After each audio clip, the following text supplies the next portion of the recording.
Holy smokes. What's good, y'all? Welcome to another episode of the Press Box. Don't host me in the chat. I had to just handle something first. Make sure all our ducks was in a row.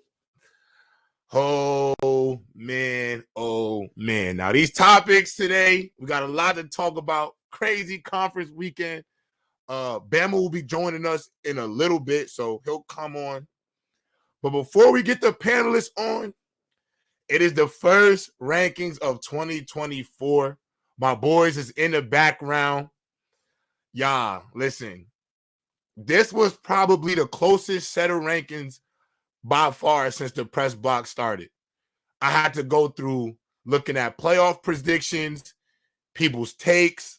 It was hard because none of them got the playoffs perfect, but it was close in a lot of ways. I had to go look at some old takes, see who was having the take. So this is me splitting hairs, y'all. I'm not even finna give y'all work on y'all game because y'all all worked on y'all game. This was really close. But with that being said, the new rankings, the new number one, you will be allowed to get the solo cut. It'll be your time before we bring the guys on. But with that being said, the first 2024 press box rankings. Here we go. Riddell at number one. Early Purdy at 2. Lonnie at 3. Trent at 4. G-Baby and Random, it was a tie. Really couldn't go one above the other. Random, I had to tax you honestly, bro, only because you bet against Mahomes. Out of everybody, you did not take Mahomes and the Chiefs any step of the way, rounds 1, 2, or 3. And I think I had to be harsh in that point. But it wasn't enough to get the last spot. Jalen, your playoff predictions was in the mix as normal. But I got to admit, some of the takes, they need some work. So because of that, I had to give you the spot of doom. Fortunately for you, Jalen, today is not your week of reckoning because the open field cast, it was too up and down last week with guys going in and out. So because of that, we're not going to have you go and deal with any type of battle this week because those open field rankings won't probably be out till the end of or the start of Super Bowl week. But with that being said, y'all, we got to let the new number one do his thing. It's his world right now. Hey, man. Hey, we good here. I'll say this, man. A lot of people did some good takes this week. 2024, I was ready to, do my thing, of course, as we know. But it really just helps when you trust in 1-5. It helps. It really does help. It really does help when we trust in 1-5. Other than that, man, hey, there's some great conversations. I'm not going to come up and go crazy right now like Early does, of course. I'm going to keep doing my thing, prove that I'm that guy, and I'll let the actions speak for themselves. So that's all I got to say. Ooh, woo. All right, y'all. Let's come to the stage. Don't fight the GM, man. We a team. I got robbed. I got robbed. This is what happens, man. When you ain't a robot, or when you're out here thinking for yourself, this is what happens in life. People thought Prince was crazy. What you talking about, bro? You feel me? It happens, so it's all good. It's love. We know the real deal. So let me tell y'all the de facto separator for Riddell and the rest of the group. This was the de facto separator. And no, it's not crazy. See, this is what I don't like. When y'all pout about these rankings, I think about that too. You go in the lab and you just get better. You don't complain. Now, here we go. Riddell, since the starter press box to this point, has stood on business when it's come to Patrick Mahomes every step of the way. It would be an absolute lie to not put him at number one because when they didn't look good, he stood on business. When they looked bad, when we had doubts, he stuck by number 15 through every step of the way. Never wavered, never said it was on Mahomes. He said Mahomes is that guy. And I can't front. Mahomes did what Mahomes was supposed to do. Riddell gave them every credit in the world. I mean, fellas, he talked about this secondary all year long, carrying this team. The secondary of the Chiefs played some of the best defense of the playoffs. Listen, everything Riddell said about this team from week one, he didn't waver. I gotta give him his credit. I think that was really the biggest separator, fellas. When I'm saying the proximity of these rankings, y'all, it's like 2 points, 1 point. It's nothing crazy. I promise y'all that. Early, I had to put him at 2 for Brock Purdy. I mean, for Brock Purdy. Does Early have a shirt? I was gonna say, he don't have a shirt on. Can we Did you see what he said in the chat, bro? Go fund me early? Someone get this man a shirt and a gym membership. I just think it's crazy. I just think it's crazy. Shout out to me, lost 15 pounds. I just think it's crazy that you got a guy who been riding the best quarterback in the league, but I'm riding Mr. Irrelevant and he in the Super Bowl. But you give him number 1. Whatever, dog. Like, that's too hard of a jump. Early, Patrick Mahomes is a hard bet. Okay. Remember, well, let's not forget what you said. You were dressed like me, pussy. You were ready to jump off the Purdy bandwagon. Went up against the Packers. You were like, man, if Purdy don't do it, at least I got love. I didn't even your style, Riddell. Let's relax. So basically, real quick, G baby. And Lonnie, I want you to know too. The 1 and 2 spot between you and Early was probably the closest separator. It might have been a half a point. It might have just been the Mr. Irrelevant Brock Purdy thing that put him over you. I swear to God, it was gonna be you and Riddell. The past 2 weeks, all I heard was like what Lonnie said earlier. In reference to what Lonnie said, I agree with Lonnie. Yo, remember when Lonnie said this? So I'm just saying. So basically, listen, I give y'all a lot of credit. Listen, this was close, fellas. I didn't think everybody's gonna be happy. This shit was close, fellas. Excuse my language. This is as close as it was gonna get. So basically, what I'm hearing is, and I don't like it. Jay ain't got to compete, dog. You're the worst person on here, bro. Compete. Hey, we bring the facts. We bring the feats. I ain't worried about you. So J-Rob. Go ahead. So basically, what I'm hearing is, talk to me. Dan Campbell would have took his points like he was supposed to. Early would have plummeted to the Okay. Plummeted. Okay. He would have plummeted. The second. No. I will say. Even Brock Purdy still cooked, I'd have plummeted. Hey, no. That wouldn't have been Brock Purdy, bro. No, because that what I said about the Lions, everything was right except the final score. I said they was going to run down their throat. I said they was dominate down the scrimmage. I said, bro, if they get ahead and then Dan Campbell didn't take his points. Listen, y'all. The tale of 2 second halves, man. If them second halves in both them games looked I'm the people's champion, y'all all know it. There'll be a lot. There'll be some different conversations. But with that being said, y'all, let's get into the first game of the day. The game that title of the show, Worst Meltdown in NFL history. Riddell, since you are number 1, you're going to start us with the topic, but I'm going to just get my point across with this whole thing because I know this is my guy. I know people going to want to know what I got to say about it. Is J-Rob going to stand on business when it comes to Lamar Jackson? He's not. And I'm here to stand on business, y'all. Lamar Jackson and the Ravens had one of the biggest collapses in the history of the NFL. And I'm going to put this up there with the Falcons' collapse in the Super Bowl for multiple reasons. One, this team had everything they needed to go to the Super Bowl. I don't think there was anything that this team didn't have from a personnel, quarterback, defensive standpoint to go to a Super Bowl.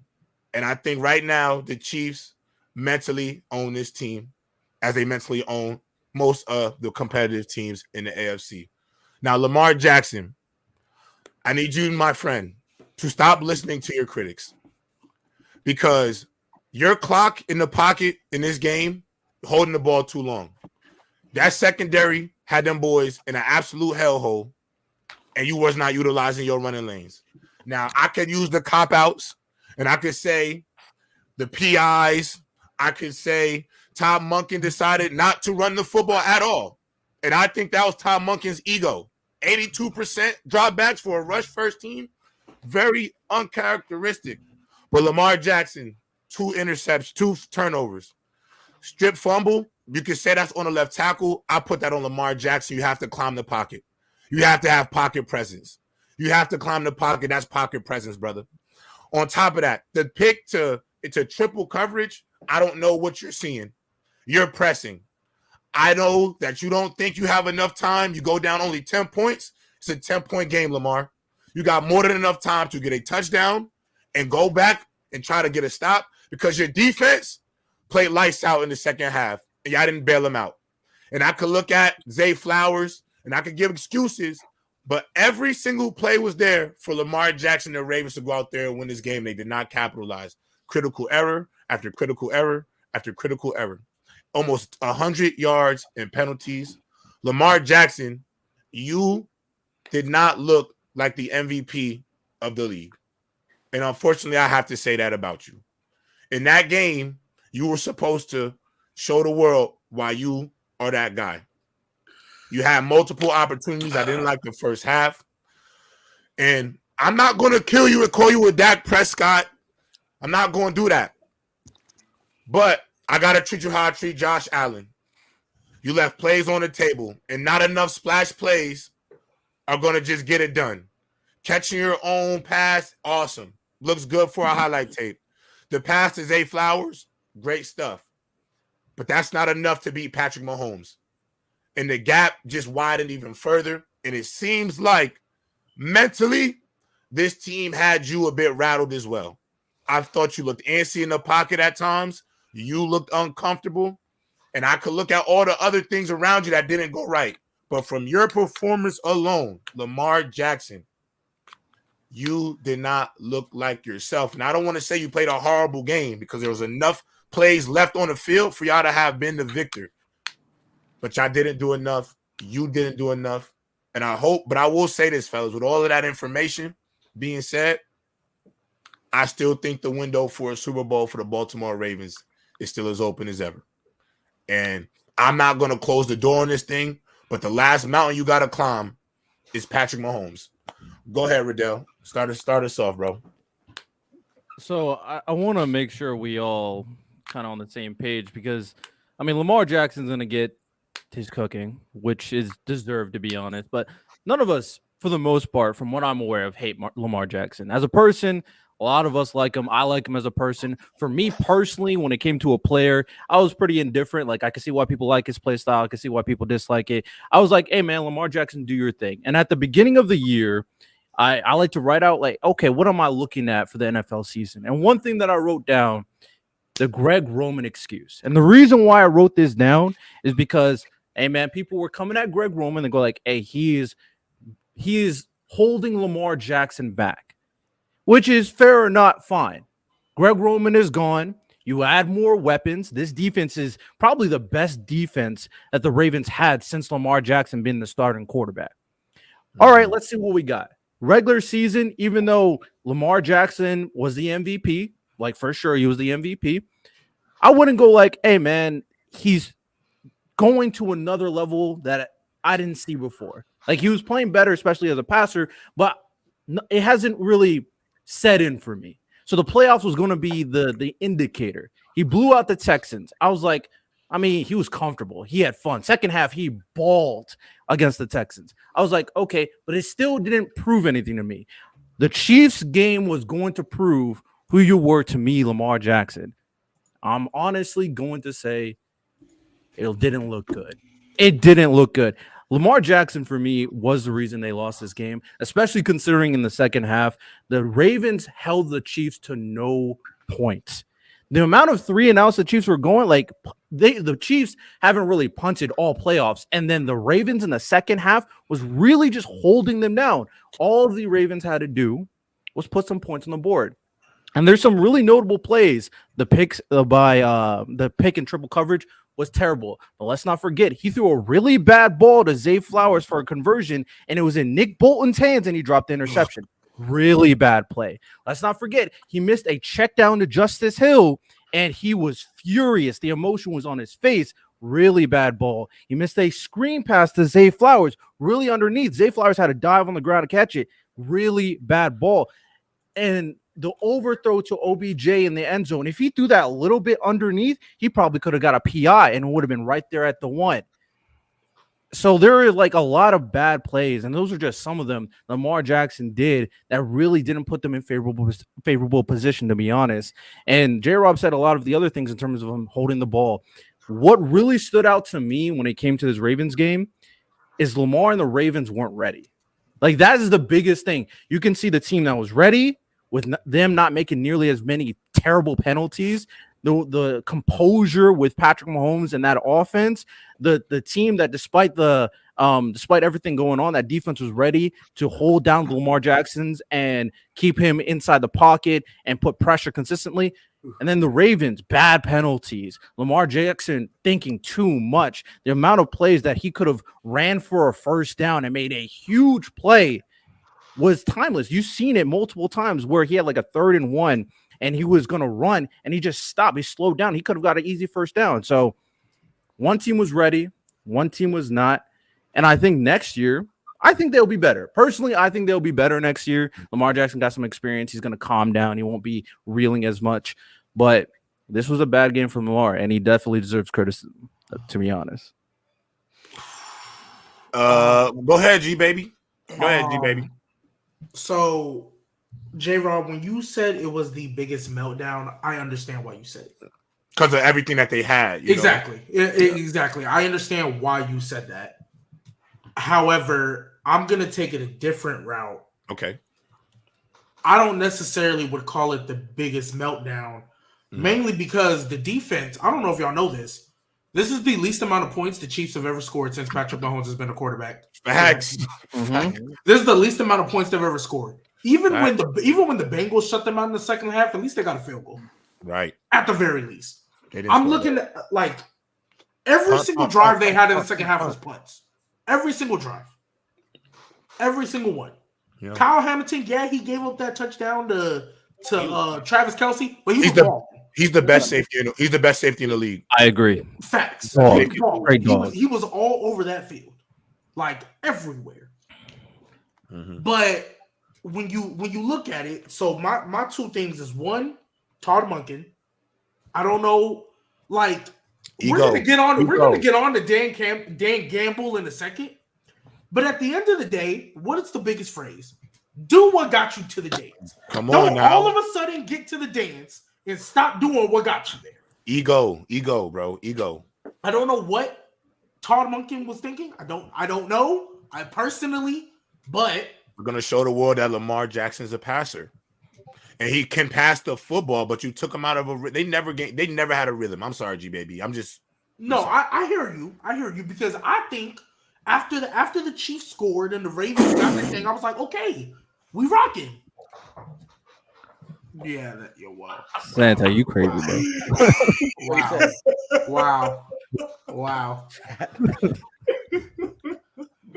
Hey, we got 384 people in here. Y'all 380 here. Y'all like the video. That video, 380 in here. Make sure early my guy looking like a pimp named Fatback. Shout out to our guy Santo.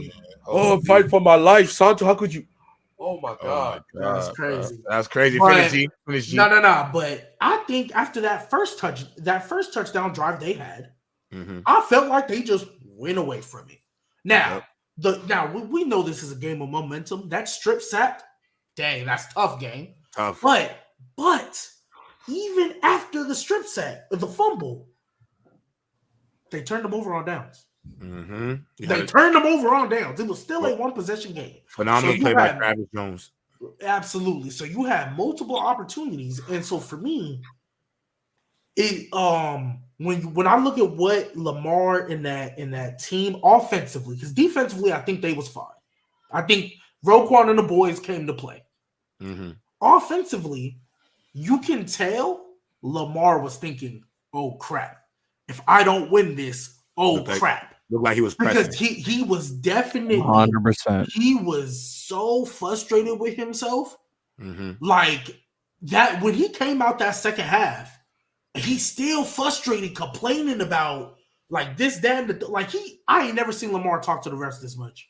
I ain't never seen Lamar complain to the refs this much. Now some of the stuff you could say was warranted. But other things, it's like, hey, bro. Yeah, but I'm not going to tax him. I ain't going to tax him for that. I see. I'm not taxing him. I'm not taxing him. This is all in conjunction with the idea that, hey, bro, you was definitely like you. I don't want to say he succumbed to the pressure, but it almost like succumbed to the pressure. Like you were letting things frustrate you that I've never seen let frustrate. You've been in close, tight games before against teams that, let's be real, aren't as good as them. Like I've seen you do it before, and I feel like in this game, I feel like you said, Tom Monken. I don't know why. Yeah, like I don't know why you decided to change the entire game plan. And then I think Lamar, like that throw in the triple coverage, he was praying. He was hoping and praying. They were pressing for a touchdown. Which you don't need to do. Which you didn't have to do. Do what got you to the dance. Now we're going to get on to Dan Campbell later, but at the very least, he was doing what got him to the dance. Facts. But at the very least, I mean, he was bugging though. He was bugging, but hey, at least if you're gonna die on the sword, you're gonna die with who you are. And the Ravens, I felt, did not die with who they were. If they would have been who they were and still lost, this is a different conversation we're having. Right. Different conversation we're having. I agree. Who wanted to follow up? Go ahead, Lonnie. So, to be frank, Lamar broke our hearts. Like we're all. I said it before. I don't care if like the Chiefs win the game. I just want Lamar to play well. Like I just want because the doubters like on Lamar, we all thought were like overhyped. Like it's like they're hate. We all know why they're hating on Lamar and why they're doing what they're doing. But the fact that he just didn't look like an MVP Lamar. He looked almost Daniel Jones like. He was like extra hesitant. Like there were like a few different runs where I was just like, oh, he got daylight. I was like, oh, we're just thinking regular Lamar. He's taking that to the house. He's taking that like 40, 50 yards. And the next thing you know, he gets tackled 5 yards in. Like he played hesitant and slow throughout the whole game. And there were definitely different momentum shifters. Zay Flowers, he did play well. And I'm not just going to harp on him for those little mistakes that he made. Even though, I'm sorry, Travis Kelce was gloating throughout the whole damn game. But Zay Flowers does one little thing and he gets a flag. That was bogus to me. But it was. There was a lot of John at the game. Let's not act like it was a lot of John. But his was a little more. I get, but his was blatant. Bro, did you not see his touchdown over Kyle Hamilton? Yeah, that was crazy, bro. Travis? But to me, I think that's just a part of the game. I think the rest be over coaching it because you could look at other ones and look at some and be like, which is big. But I'm gonna say what I think messed up Zay Flowers when he pushed him on the ground, like the forearm on the ground. I think that's what did it, bro. No, but I don't want to give him like the rookie excuse, like, oh, he's a rookie. Yeah. They make rookie mistakes because common sense is still common sense. Like like you made a big game changing play like that. Yeah. Don't put your team in a bad situation. Right. And then you follow that up with the fumble. And then what happened after that fumble? He went on the sideline, punched the bench, and then he had to get his hand treated. Yeah. If he punches that bench a different way, next thing you know, he might need more stitches, or he could have been out the game. So like putting yourself in your team, like you're literally hurting yourself and the team in that situation. I learned how to be a pro. To me, that was dumb. I agree. But to go against some of y'all's point about like, oh, they'll easily be in next year. Here's the free agents that they have to resign, or that they may have to like resign. So they have Justin Matabuke, they have Geno Stone, Odell, Patrick Queen, Kyle Van Noy, Clowney, Kevin Zeitler, Gus Edwards, and J.K. Dobbins. But I don't think you need J.K. Dobbins. But those are all the free agents that they're going to have. So not saying that they're going to keep all of them, but they're definitely going to have to like maybe retool, look in the draft, get some, because some of these, like Patrick Queen, you're probably got to throw a bag at. Yeah, I'm throwing that bag at him too. Clowney's been like a year one rental for a lot of people, but he looked really well this year on your team, so you might want to keep him. So that's another piece. Right. Depends on what he's asking for. Yeah, it depends on that money though. Yeah, let's not lose your mind, Davion. Gus Edwards was solid this year. He had a lot of touchdowns. I don't know if they want to resign him for a lot, or they can just go in the draft and get another running back, or maybe sign like a Derrick Henry, something like that. But no, Lamar let me down. He was super hesitant. Like he was second guessing himself, and I really feel he sold the game. He sold the game. Mm-hmm. I get it. Go ahead, Trent. See, I just want to say first off, shout out Gerald. You were running because you stood on business. Because what your man's did, what Headache Game did yesterday, uncalled for. I only got no smoke for about Lamar about because Bama, what he's been doing recently is crazy. Yeah, we need him up here.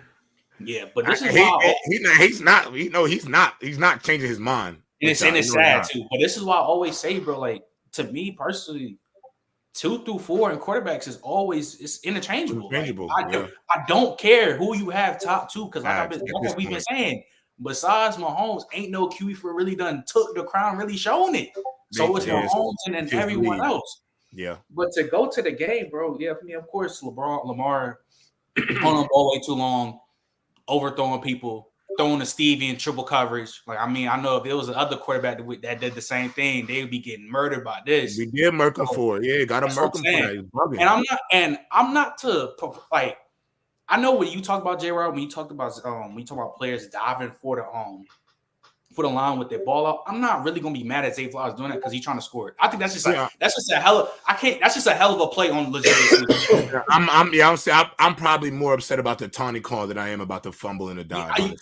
Multiple unnecessary. I just think the Ravens lost themselves that game. Multiple unnecessary roughing the passers. You got people JBL clotheslining Patrick Mahomes. Exactly. You got Jadavion line headbutting people. Like you doing unnecessary shit that's gonna be unnecessary. That's mad unnecessary. You had 4 unnecessary roughness penalties. That was mad unnecessary. But I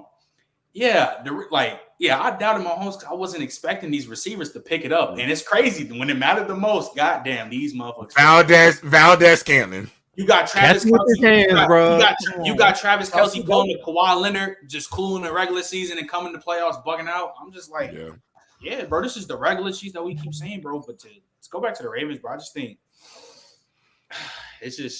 I think that it's gonna be hard for me to think that they're gonna be back in the same position because you had a lot of injuries, people coming out, and I don't know, bro. I'm not gonna take it. They're gonna have an opportunity. They're gonna win a lot of games. The Ravens are always gonna win games. We know that. Yes, but here's the difference, though. Remember, this is in a down year of quarterback play. Exactly. Like, mind you, Josh Allen and them was 5-6 or 6-6 at one point. Mahomes Burrow got hurt. Great. Burrow got hurt. The Browns still made it. Like, so mind you. So CJ Stroud is only going to get better. You gotta expect the Chiefs are gonna address the receiver issues, and they're already in the bowl. I agree. I feel like this was the year. We said it. You have everything you need. This was the year for you to get there. They'll still be in the convo though. They'll make the playoffs. But let's not act like they have not. When Lamar is healthy, have not dominated their division. That's what I'm saying. I'm not too worried about them being back in the same position. It's about winning them. They got to win the games still. They got to at this point. Same position. We're talking about conference championship. What I'm saying what I'm saying is. I think when you look at the Bills, Ravens, Bengals, all 3 of them teams could win 1 or 2 playoff games to get back to those positions. So, like Trent said, it don't even really matter, G-Baby, because you know what the hurdle is. It don't matter. It don't even really matter. They're going to get in, but we all know what the last frontier is at the end of it. It don't even really matter how tough the conference is, the AFC is. All them teams got to get over one hurdle. There's one mega boss at the end of the video game that none of these boys have been able to get to. Hold on, Riddell, because we still got Jalen. No, I'm just putting up the one for 1-5. Okay. Go ahead, Random. The ones from the bloodline. Hey, time out. Obviously you guys have already talked about the game, but at least we should say this about the Ravens. They're still one of the better organizations in football. Mm-hmm. Like I think Random, move over to your left a little bit, just so your head. Yeah, there you go. No, you good. They're still one of the better organizations in football, handling losing a Hall of Fame GM in Ozzie Newsome, where he's not really up there anymore. So I understand that this was a down year, but don't sleep on them in terms of them being back in this position, because I really think with everything they've done, I cannot doubt them as an organization. Now, obviously, Lamar is going to look back at this film and he's going to feel just the same way, like I said, the Packers would be. They're going to look at that film and be like, oh my God. And even that tweet he sent out last night, man. Yeah, man, we was 9-8, blah, blah, blah. I'm like, people don't want to hear that, man. Like, I knew it was real when even my mom, who only watches football in the playoffs, and Ty, we was talking on Discord, and Ty was like, he let the culture down. I never seen Ty talk football in his life, but he was talking about it that day. So I'm so disappointed. I'm hurting, man. I'm hurting so bad because I can't even. I'm hurting, bro. I'm hurting so bad because it's just the missed opportunities, and I can't stand that, especially when you're playing football. The missed opportunities, whether or not it's the fumble, which me personally, obviously, if I find myself in that position, you just gotta understand. Zay Flowers, man, you right there. Like you don't need to press. You got to trust your defense. That's what he felt like too. Lamar, your defense keeps making plays. Just trust them. Trust them. You don't need to rush. You don't that throw in to Isaiah Likely. Triple coverage, inexcusable. We would roast Brady if he did that. We would roast Mahomes if he did that. We like J-Rob would, if Zach Wilson threw that, J-Rob would have a rant about his Jets again today if Zach Wilson did that. So that's why I'm just like, I'm hurt, bro. I'm hurt. But once again, Mahomes, I apologize. I doubted. You not the GOAT in my opinion, but I can't. Right. And Trent, I said it last night. It's Mahomes, empty tier. Then you can start the rankings. That's how it is right now. That's how it is right now until you prove otherwise. Just wait till Joe Burrow's back. Joe Burrow lost the last time he saw stop. I would say stop. Stop. Jalen, go ahead, Jalen. Actually, you know what? Number 2. Jalen, go ahead, Jalen. Then obviously early, you clean it up, bro.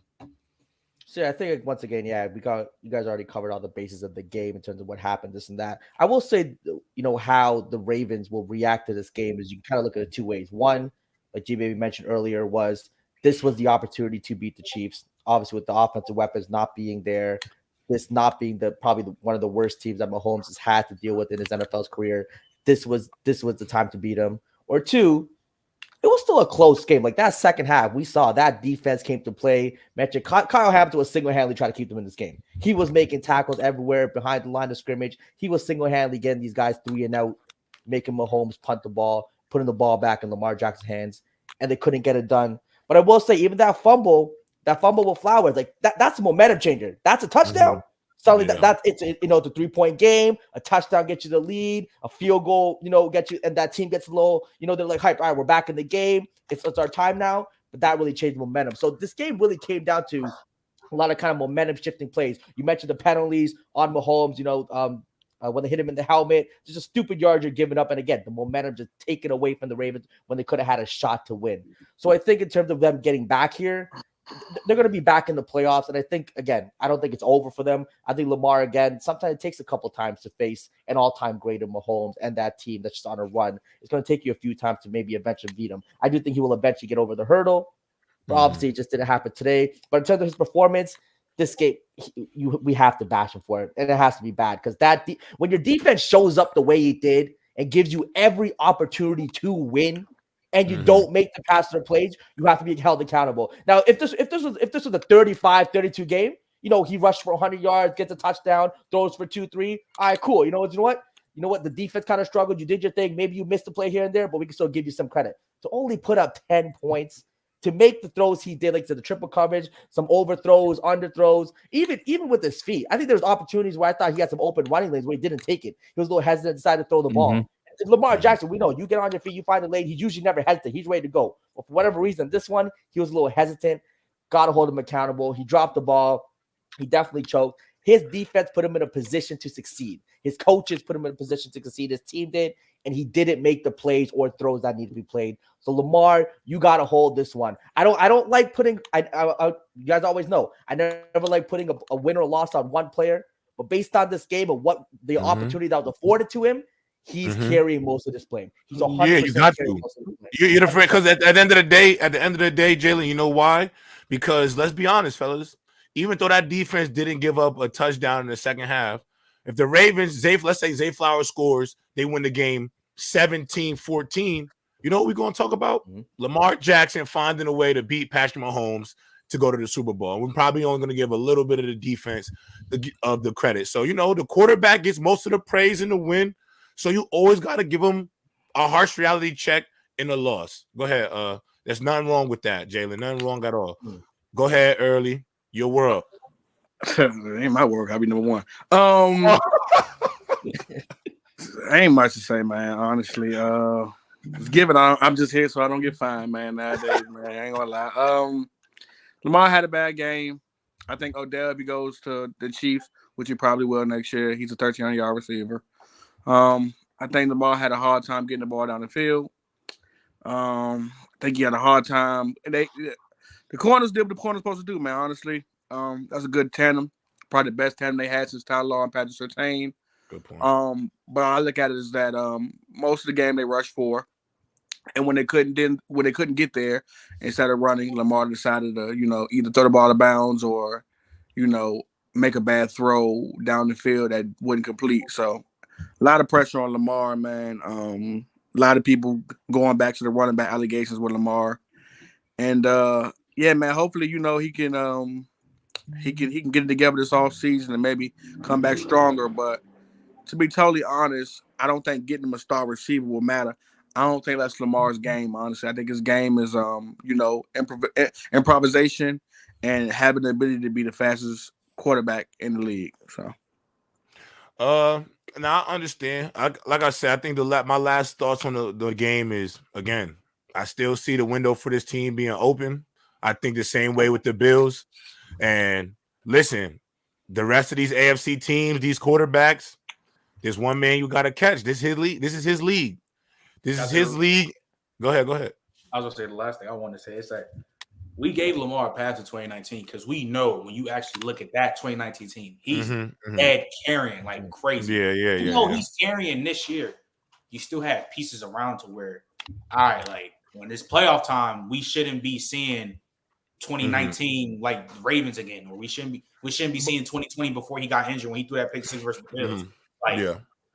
That's why I'm saying this is going to look worse. Because you got to think about it. This is about to be his second MVP, and he hasn't been in the bowl yet. But I'm gonna say this though, his second MVP hasn't been in the bowl, and I think that's probably why his criticisms I think are gonna always be a little bit harsher than some of his contemporaries because he has those trophies in his house.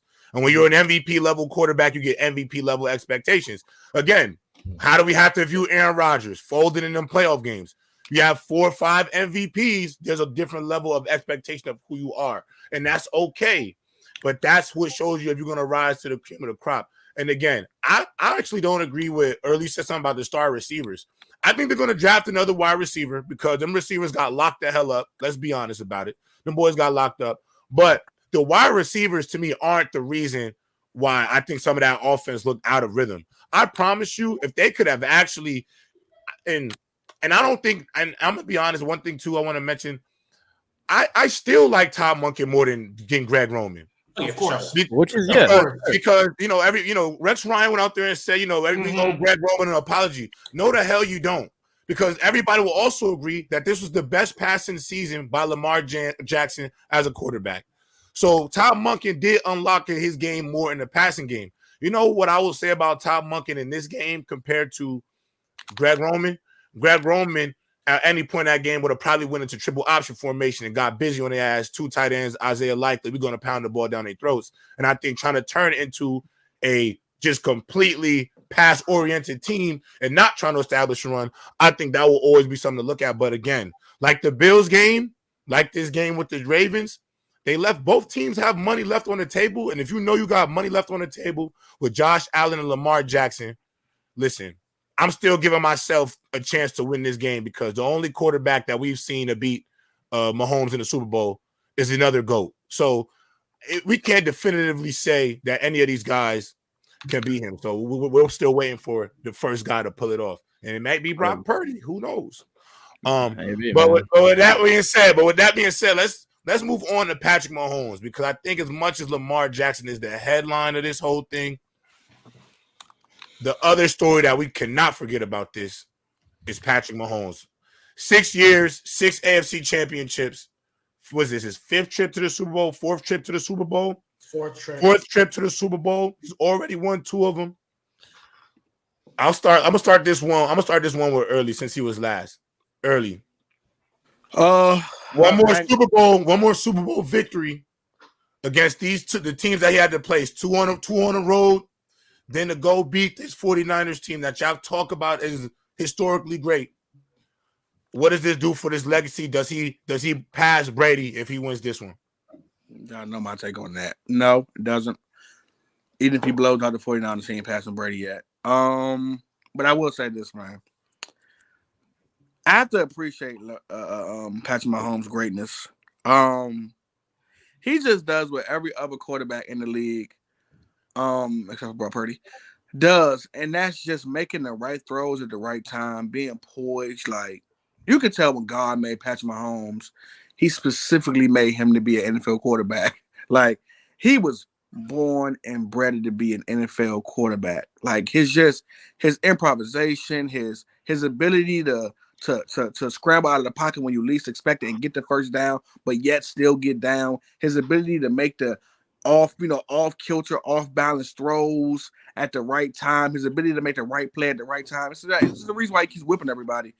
Because I haven't seen this since Brady, honestly. Now, I will admit that I haven't seen this ability to dice a defense up since Brady. And he continues to just walk in there no matter what, with the talent he has, and win football games. And for that, man, like it's something to behold. Like you can hate Patrick Mahomes. He ain't got to be a favorite quarterback. You might not like the way he talks or the way he acts or that he's married to a white woman. But one thing you can say about Patrick Mahomes is that you gotta respect his play. He is a all-out dog who, at the end of the game, if the ball's in his hands, you believe he can get it done every single time. So respect to Patrick Mahomes, man. 3 would definitely put him at number 2. But I do believe that he has a long way before he passes Brady. That's all. Long way?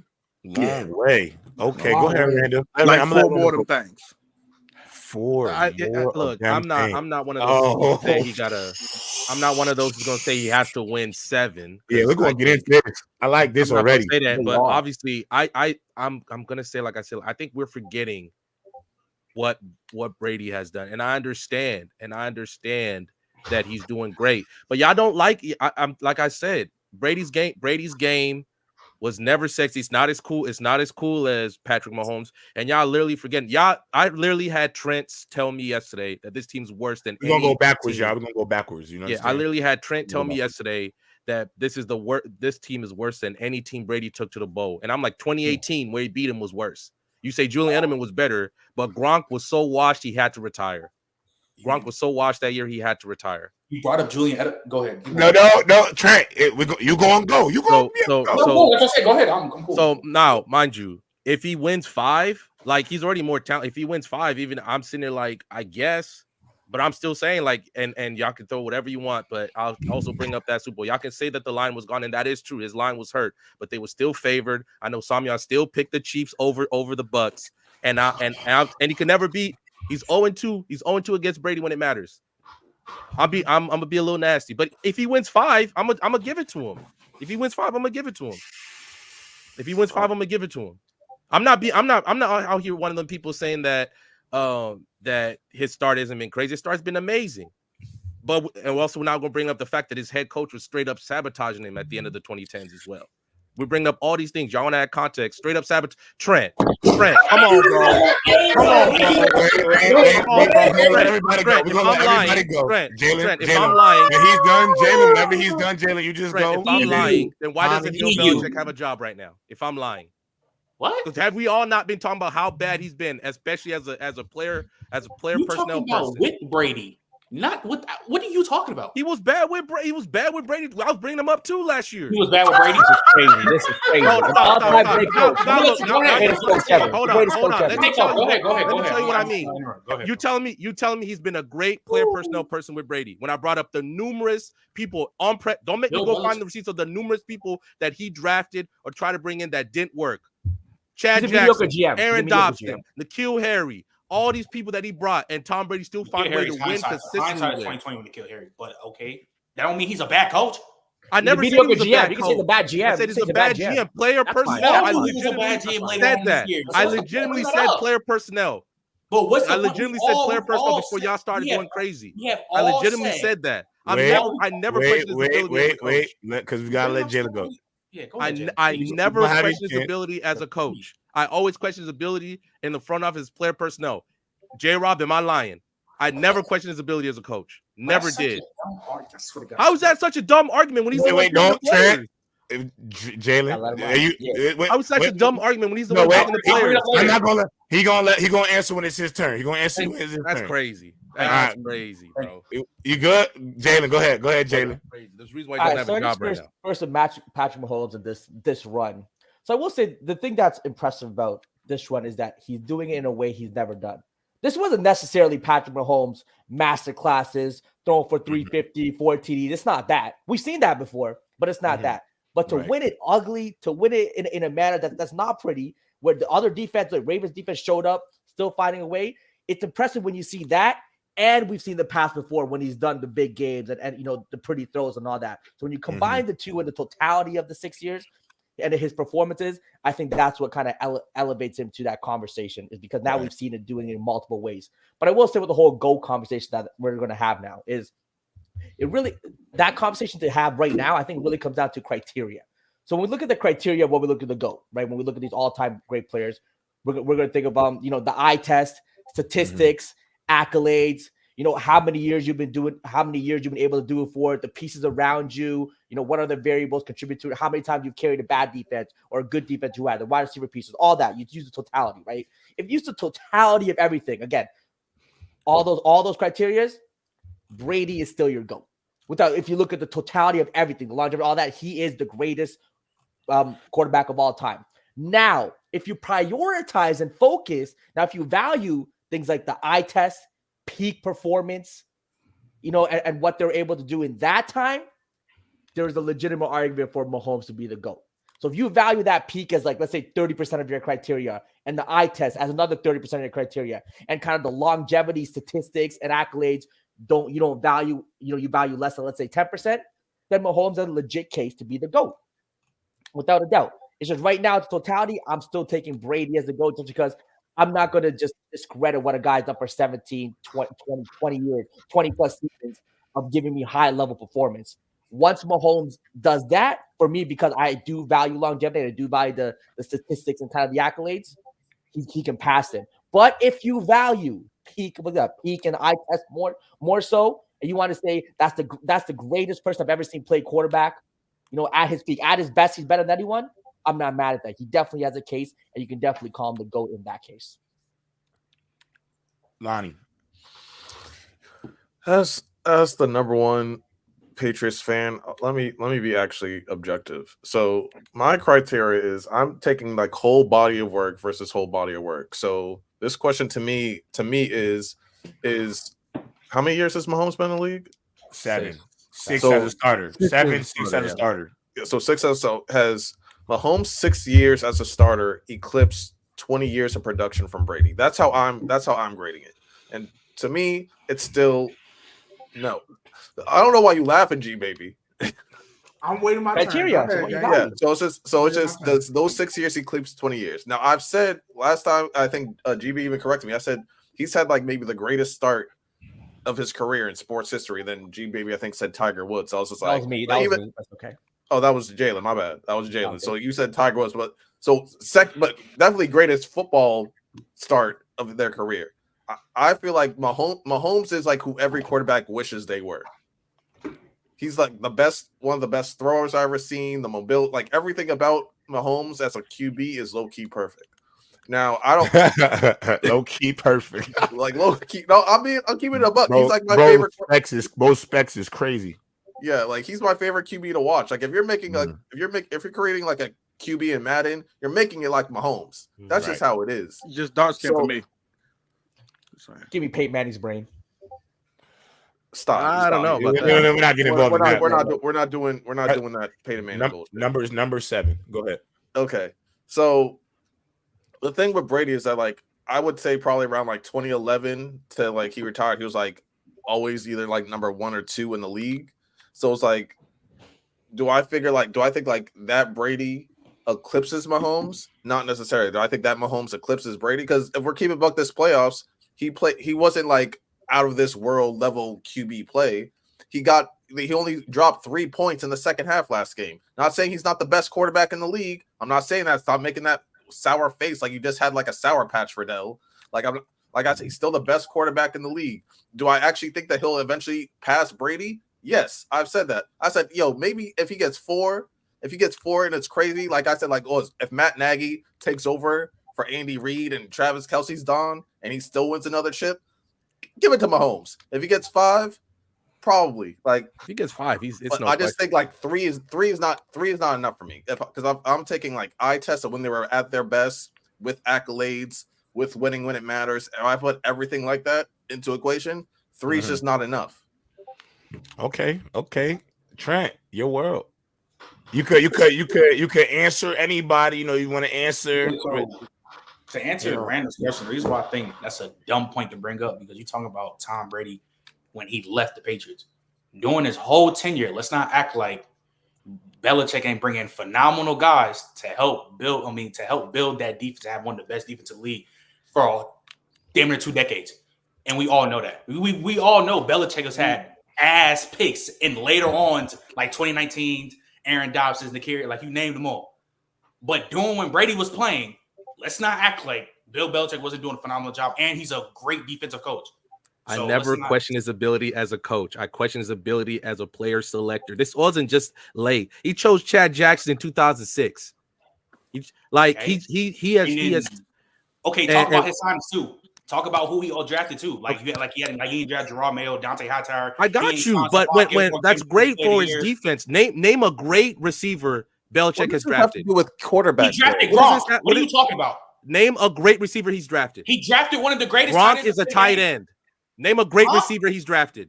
Name a great receiver. I know you're not about to try to. Okay, so Gronk. I know you're not trying to eliminate him drafting Gronk. Who else? He drafted. That's been the stuff. That's been the stocking point of the whole Patriots for the past offense. When you draft an historical player, that makes it great. What are we talking about? Gronk, but didn't he pick up Randy Moss though? Does that matter?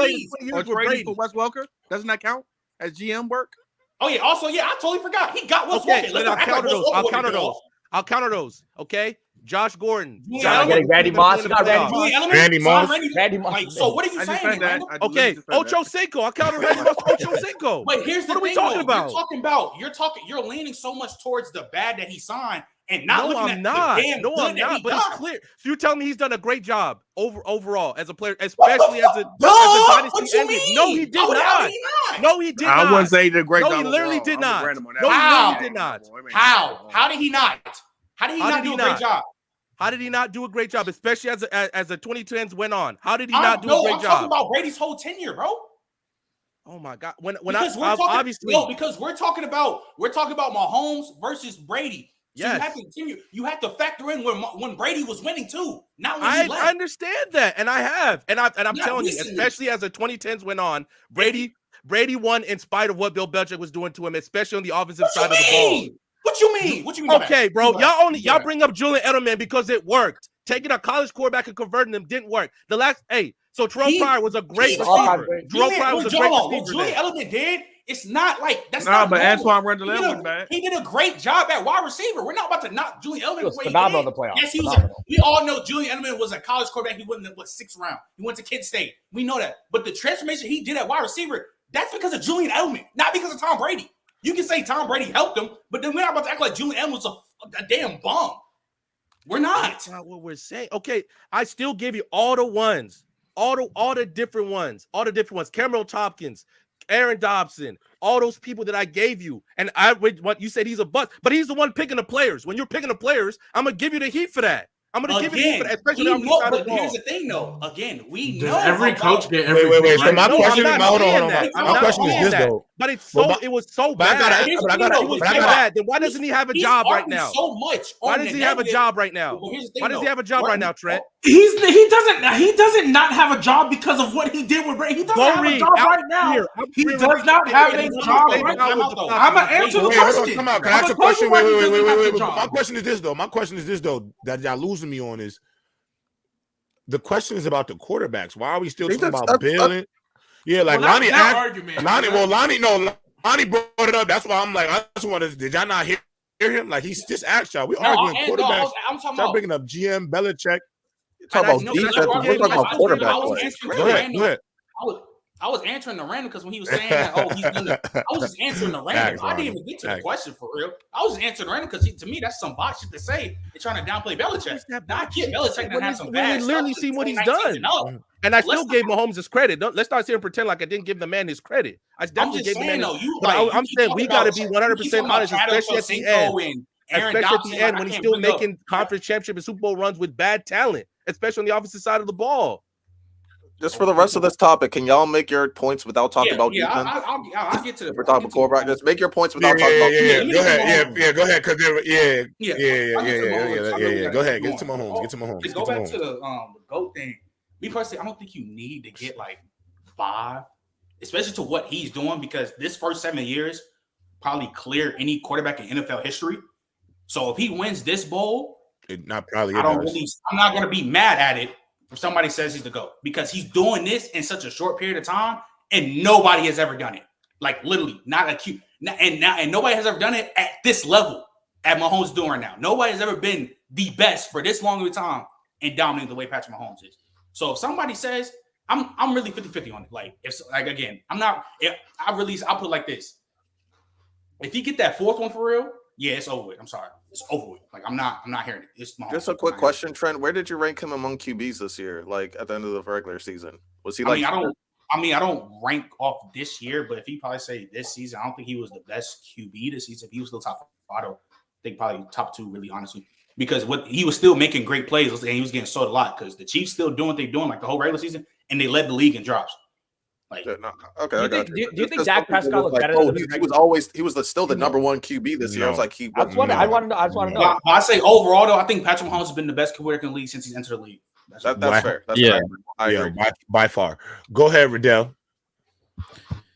Shout out to that Go State, man. Hey, man, we here, man. Go though, man. Right? Hey, appealing to the council is crazy. Appealing to the council is crazy. Hey, man, I'm not appealing to the council. I live in Ohio. I already said I was gonna hop on. Never wore that hat. Wait. Time out. To Riddell's credit, when we got on the show, I said, Riddell, I definitely said to Riddell, you got to brush up on your college football when we go into the off season. He said, I'm rooting for Ohio State and I'm locked in. He did say that to me, so. He just standing on business. He's standing on business. Crazy. He gets ready. All of a sudden, he's wearing a Ohio State hat. Yeah, that's great. That's a great hat. That's great hat. That's great hat. That's great hat. Allegations, bro. Hey, I just tell you what it is, boys. I'm not gonna make it a Belichick thing, but I'm gonna say this though. It's hilarious to me how far Brady fans are going to prop up Brady, bro. They are trying to tear this man Belichick down so bad. And let's keep this in mind, bro. Let's keep this in mind. Let's keep this in mind. Belichick won them 6 Super Bowls. I guess they're asking for him to win a Super Bowl every year. I'll be honest, they won a Super Bowl every single year, bro. How many AFC championships from Brady? Hey, he's never done it without Brady. He's literally never done it without Brady. Let me finish. That's a head coach. He's never done it without Brady. What are we doing? Hey, man. Hey, that's so tough. Anyway, it's tough. It's nasty what I'm seeing from Brady fans. I even see Hellfire trying to create an air tax argument with Mahomes. Like, it's nasty. I should never done that. I never do air attacks. No air attacks. But when we're looking at what Mahomes and Brady's done, I just want to kind of put a picture in everybody's mind, because to be fair, Mahomes having a great 6 years. And I'm going to read some stuff off for y'all because this is important, because Brady also had a really, really good first 6 years as a starter. He was 3-time Pro Bowler as a starter for this first 6 years, 1-time All-Pro, no MVPs, 3-time Super Bowl champion, 2-time Super Bowl MVP, shout out Deion Branch, went to the AFC Championship 4 times, won it 3 times, went to 3 Super Bowls, of course. Really good. Regular season stats was 21, 558 passing yards, 147 touchdowns, 78 interceptions, 88.5 rating. Now let's look at this other man. 6-time Pro Bowler. Hey, it wasn't my turn. Let's relax. Don't get upset. Let's relax. All right. Let's relax. 6-time Pro Bowler, 3-time All-Pro. If he wins, 3-time Super Bowl champion, 2-time MVP. And if he wins, he's probably getting the MVP. So 3-time Super Bowl MVP. 6 straight AFC championships, all as a starter, of course, in his first 6 years as a starter. And he won 4 of them. Obviously lost to Burrow. Obviously lost to Brady. 28,424 yards. 219 touchdowns, 63 interceptions, 103.5 rating. You can obviously see from the stats, right? The stats clearly show that Mahomes is better than Brady for the first 6 years. But it's more than that. Brady. It's more than that. It's more than that, right? Not only from what we've seen so far, Mahomes is statistically better. The accolades are better, obviously. And to expect Mahomes is going to drop off moving forward is crazy. So we're all expecting him to put more Super Bowls there. We're expecting him to put more MVPs. We're expecting him to be top 3 in passing yards, passing touchdowns. So his end of his career, it's guaranteed, no question. We all know this. What about the other aspects? Because Lonnie did mention some other aspects. I expected this in terms of the eye test, like Jalen was talking about. Bro, Mahomes is a better arm. Mahomes is more accurate. Throw off the run, scrambling, everything in terms of a skill set perspective. Okay, but then I could say Jeff George has a better skill set than Tom Brady. What are we talking about? No, you can't. No, yes, you I can't. can. No, I'm looking at it. Say that. Brady fans, please. We could Go say ahead. that. You could say that if you want to look at Brady fans, relax. What are we talking about? Shut up, right now. Come on. Go ahead, Riddell. Finish up, Riddell. Go ahead, Riddell. I know it hurts. I know it hurts. Yo, Lonnie out here like y'all killing my arguments right now. Just let me know when it's my turn. Yeah, I know it. Lonnie gotta be quiet. Stop talking for Brady. He the only one who needs to talk for Brady. Brady fans, I know it hurts. His final year as a player in the NFL, Mahomes wins a Super Bowl. And the year he retired, he went back to the Super Bowl. I know it hurts, Brady fans. I know it hurts. But let's be clear. Mahomes, when you watch these two play, it's pretty clear on what Mahomes can do with the football in his hands, who's a better skill set. And we're talking about when it matters most. Mahomes is the clutchest quarterback in NFL history. Let's be very clear on that. That's a lie. That's a fucking lie. I mean, based on what? It could be bro, he is the clutchest quarterback in NFL history. I don't know if that's a lie. He has a case. He has a case. What metric quarterback when he's down by 10, he has a winning percentage. Only quarterback. When it comes down to it, he has the best when it comes to coming from behind in the fourth quarter, best percentage statistics in the playoffs. That is Patrick Mahomes. He's the clutchest. Anytime he's down, he handles business. And we've seen it time and time again in the playoffs and the regular season, of course. We know all this, of course. But the last thing I want to say regarding Tom Brady and Patrick Mahomes is that the only thing that I would go like, hey, man, Tom Brady, he has that mind in between the ears, like Hellfire likes to say. That mind is great. The last couple of years, you can't tell me that Mahomes' dissection of these defenses, understanding blitz schemes, understanding pressure, hasn't been elite, especially when the weapons weren't there consistently. So everything Mahomes got, he got the stats, he got the accolades, he got the skill set, he got the between the ears. I'm sorry, Brady fans, but Mahomes is that guy, bro. G baby, yeah, talk to me. Go ahead, Boost. Wait. Yeah. You said do you want to comment on what Lonnie said to you before? You know, he did say why you laughing at him and whatnot. Do you I need to put you on the 1v1? Or no, I mean, no, because we just gonna talk. No, we just gonna talk about this. Oh, Lonnie, you can do that. I could. It ain't. You could. I didn't take this. Yeah. All I'm gonna do. Yeah, Lonnie, I love it. You could, because I am gonna address some of the things he said, but it's just talking about Mahomes and Brady. It's just talking about Mahomes and Brady because right now, when we were talking, because obviously Mahomes ain't played 20 years, so we can't. Yeah. What's good, Bama? Don't worry. We'll come back. I just see what you put in the private chat as a room on. Wow. Nice to see you, Bama. So as far as Mahomes and Brady goes, yes, we're talking about the first 6 years, and I get. Hey, Mahomes ain't played 20 yet. I understand that. However, we are comparing these first 6 years to Brady's 20. Now, I'm going to repeat a question that I know I've asked. I don't know if it was here in the telegram. I don't know, but I'm going to repeat a question I've asked. When did y'all put Tom Brady in these GOAT conversations?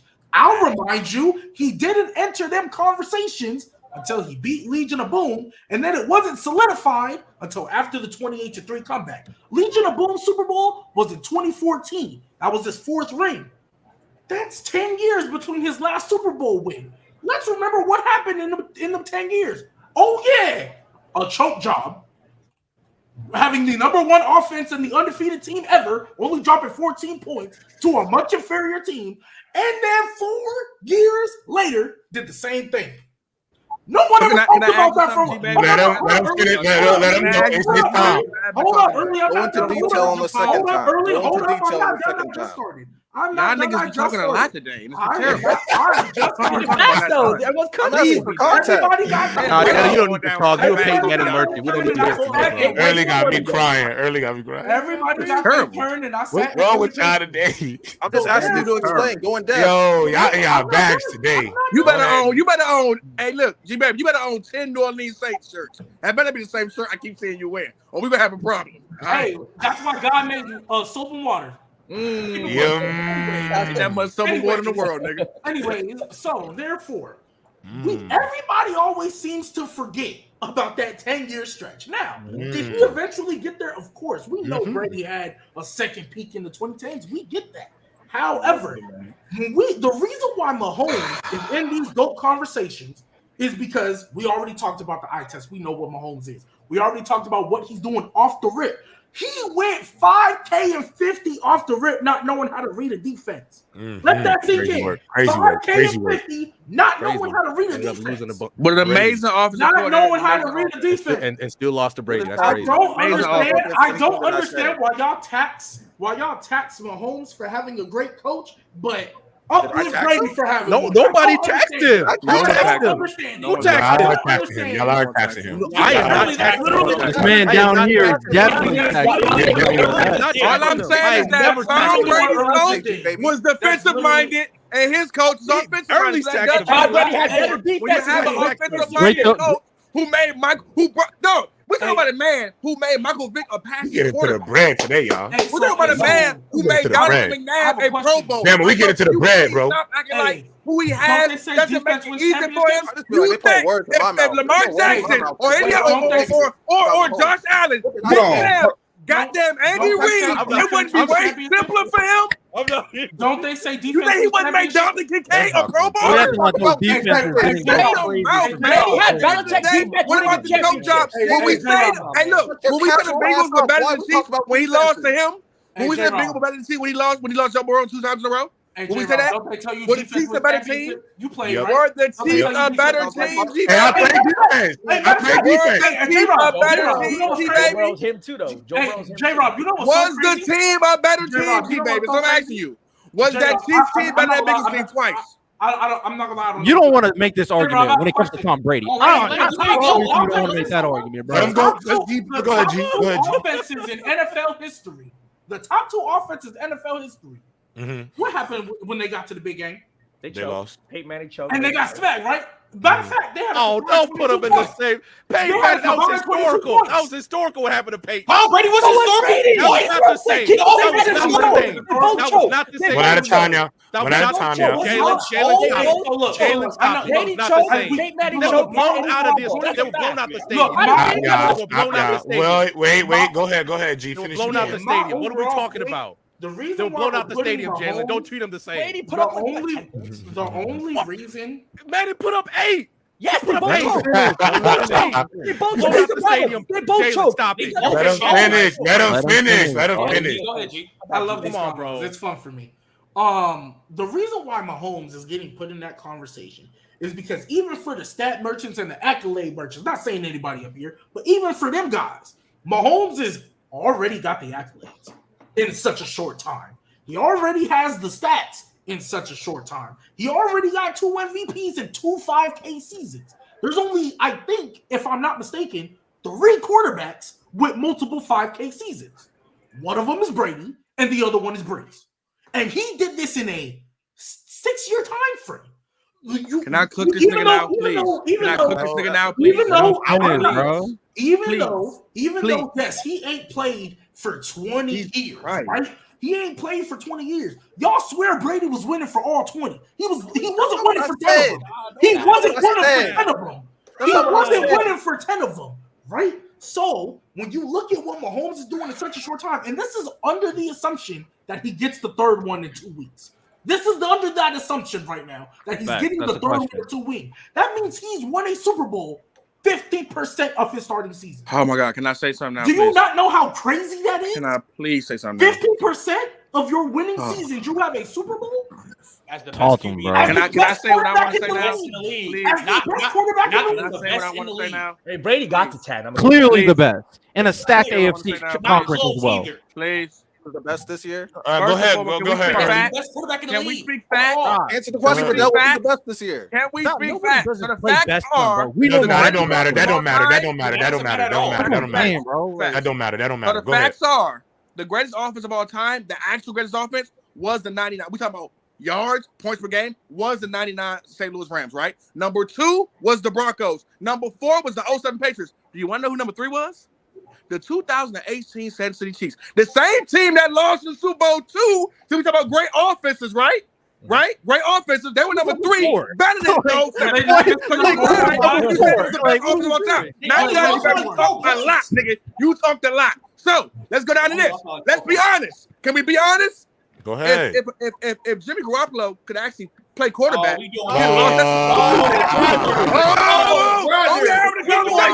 him go. Can we be honest? Let him go. Can we be honest? I'm gonna let him Can we rock be honest that close any other quarterback You could do that with almost every close Super Bowl early. Don't do that. It's a stupid ass point. Like you could do that It's with a almost stupid ass everyone. point. Be honest, he played against trash. Okay, so how about this? So early, And you got lucky as fuck. Trash. So what if they called a fumble in the Raiders game versus the Patriots? The Tuck Rule game. What that happened? Then he would have 6 Super Bowls. What you mean? I think that He was having 6 Super Hold Bowls. on. Are you done? Wait, hold on. Are you done? He was having 4 more. Kyle Shanahan would have ran the ball instead of kicked the field goal. He wouldn't have came back 20 years. We can Exactly. That's a dumb point. Don't do that. Don't do that. Yeah. But No, can we? So we're gonna act like yeah, that was bad. That was bad work. So no, it wasn't bad. I'm just be honest. So my thing is this, right? We're watching the quarterback. Yes, he's done so much in a short group of time. I get it. Tom Brady was a game manager when he first started. We looked at, and he became one of the greatest quarterbacks, if not the greatest quarterback of all time. Right? My thing with Patrick Mahomes is this, right? You're talking about a guy who did it for 23 years, a consistency, right? Man, we don't. Just to be honest, we don't know if Patrick Mahomes might break a leg in the next 2 years and pull a Troy Aikman and never play Either. I'm just being honest. Do that. I'm just being honest. And he mad he got number 1. We don't know what injury might look like. Can I finish? Wishing for an injury is So crazy, even more than injuries, right? We don't know if the Chiefs might have a fall off and go 7 years, but they actually are a bad team because they have to rebuild. Like a lot of teams go through it. I'm just being honest with you. So to say a guy who has 7 Super Bowls, played for 20 plus years, and it's an argument in your first 7 years, come on, bro, that's unfair. So can I ask a question? Right. You just wait real quick, and I promise ahead, I'll make it quick. So you just said right now that like you don't know if they might have to rebuild and all that stuff. So would you not give a little bit of credit to the head coach if he can consistently put a team around that can remain competitive, even in a somewhat down year, that can remain competitive and keep you? But y'all don't want to give him coach taxes, so I'm leaving it off. Y'all don't want to give him coach taxes. I'm not giving him coach taxes. You've been coaching. You coach tax. All I'm You saying tax is that one for guy having has an Andy offensive Reid. coordinator type of coach who is there for him, who is a quarterback whisperer, and one guy doesn't. I'm just being honest, y'all. Right. Can I go? All right, can I go? You basically said all the All same thing. Okay, so wrong. So only thing I'm confused about, because we got to move on. We got super chats. Bama just pulled up. You know, I know he want to have a comment. He want to comment. all over again. I know we got to let him. We got to let him comment. I don't want to comment. I can't wait till a nigga come along. Okay. No, but I gotta hear. But no, I do want to hear. No. If y'all think I'm finna slander Lamar. Yeah, I'm going. No, Bama, we're going. Yo, Bama. Bama. Wait till we get to super chat, because we're going right back to that, and then we'll get to the Lions and the 49ers. So my only thing about this whole conversation, and this is my one thing about the Brady fans, and I'm a Brady fan too. He was dead my GOAT for a minute, and I'm gonna say this too. We gotta kill the who had the better season, because just because you don't win the MVP, pass the best quarterback in football. Somebody else may win an MVP. Somebody may put up a better yard. The best quarterback in football, we all know, is 15 in Kansas City. Zero doubts about that. It's not even close. You can have Dak Prescott throw for 6,000 yards, and I promise you, his coach is taking Patrick Mahomes over him any day of the week. Pray to God. So let me finish. Conversations will be had. Okay, so let's get to the first thing about how the goalposts moving and the conversations that we're having. And honestly, Lonnie, to me, you've been the only person who's had a real objective lens when it's come to the Tom Brady stuff. Because we got this guy talking about, what if he lose to Brock Purdy? Well, bro lost to Nick Foles and Eli Manning twice. So if we want to go back and talk about who losses, Eli, hold on, let me finish. I didn't cut. No. Y'all got into your arguments. I'll let y'all go. You're not about to blame Tom Brady for. Let me get busy. I'll let y'all do y'all thing. He lost to a backup quarterback.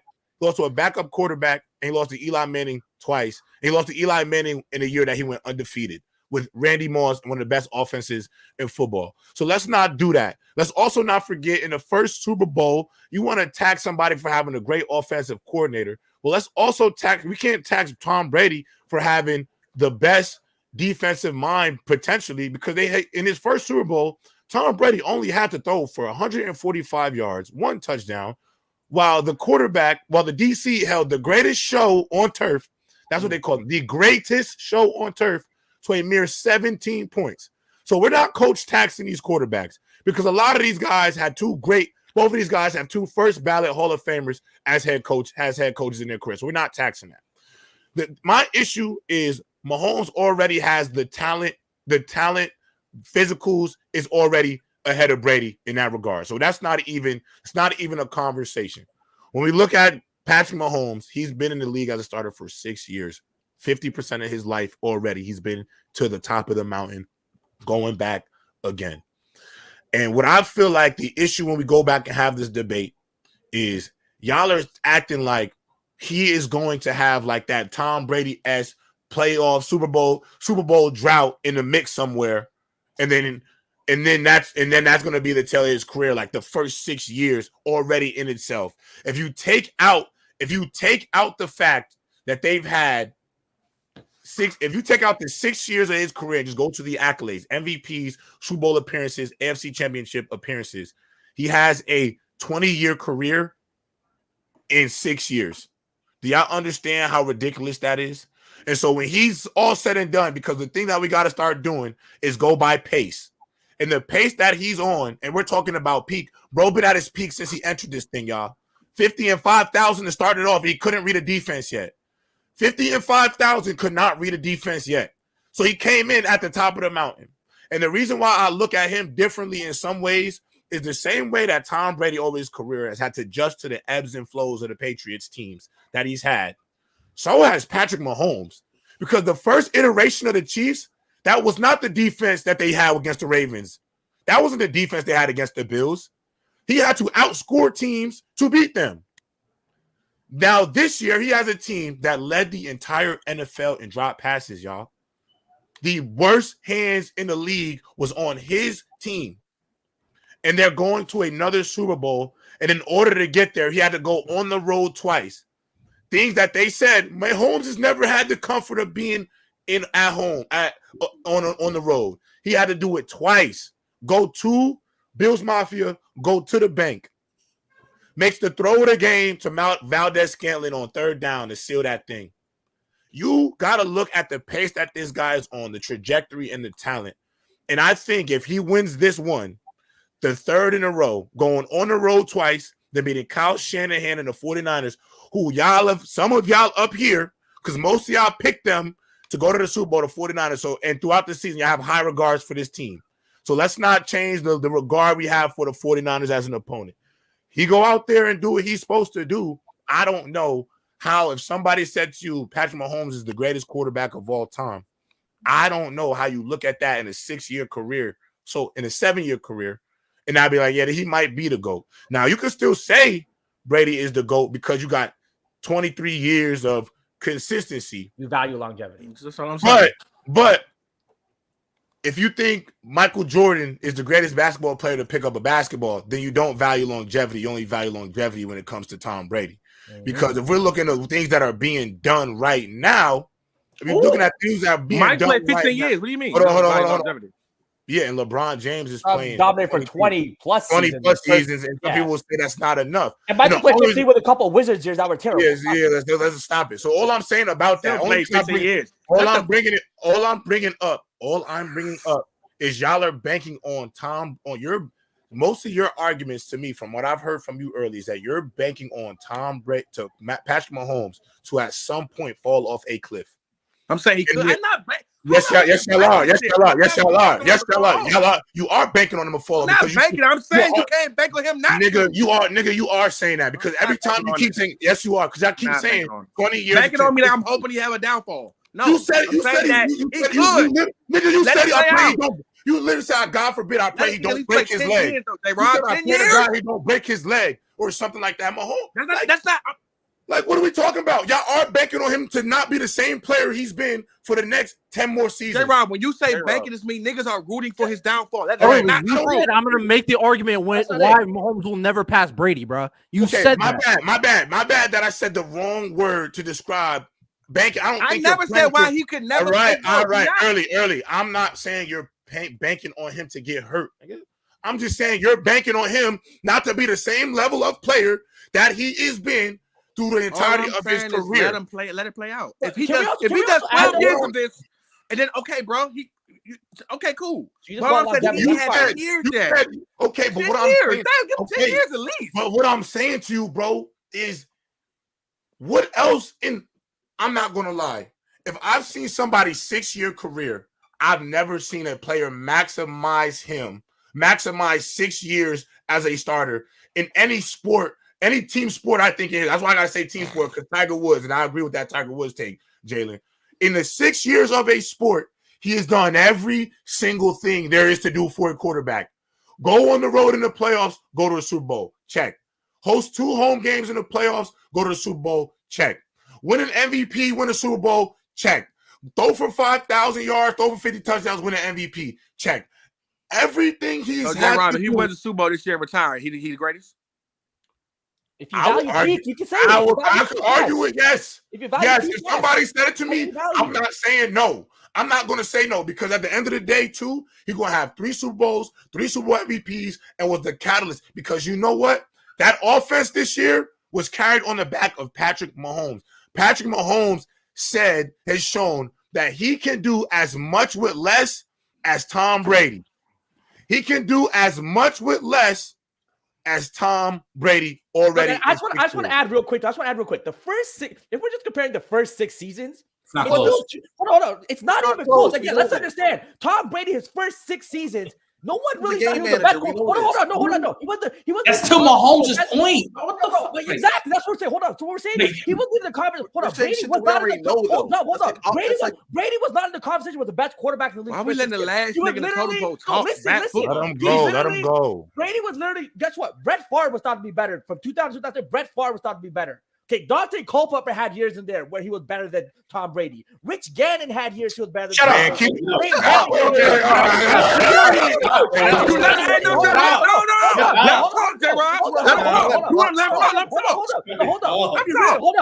Let him talk. Hold on. Let my man cook, bro. Go look at 2002. Hold on. Go look 2002. The 1 year. I said exactly 1 year. No, but I ain't gonna lie though. You shouldn't even have said that, Jalen. You should have just said. Honestly, no, Jalen. No, Jalen. You were good. I'm gonna think. No. I understand your point, Jalen. The only thing you should have said. No, what you should have really said was when Brady been in the league. What you really, because I know the point you're trying to make. Know what you should have said. Since Brady started his career in the NFL, first years is 10 years in his career, there was no definitive fact that he was the best quarterback in the league. People were still putting up. People were putting men against him. But hey.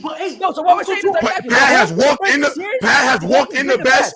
Exactly. Pat has walked in the best and has never looked back, bro. Never looked back. Can we be honest?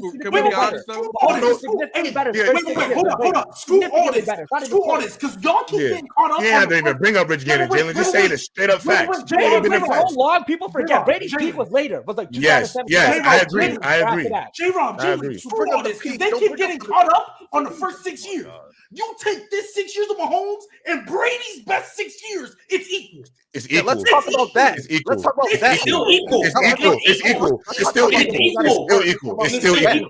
Okay, I want y'all to know if you take this 6 year run, And the best 6 years of Brady, the best 6 years. They're going band for band. They're going band for band. They're going band for band. They're going band for band. That's where his first 6 years. I agree with that. People are talking about the first 6 years. All the first 6 years. Does that not go to a point? Hold on. Do y'all understand? I think that thing that y'all failing to realize, though, it's not a mute point because the fact of the matter is, Patrick Mahomes has only 6 years of his career as a starter and can go band for band with a player that played for 23 seasons. That's insane stuff. But hold on.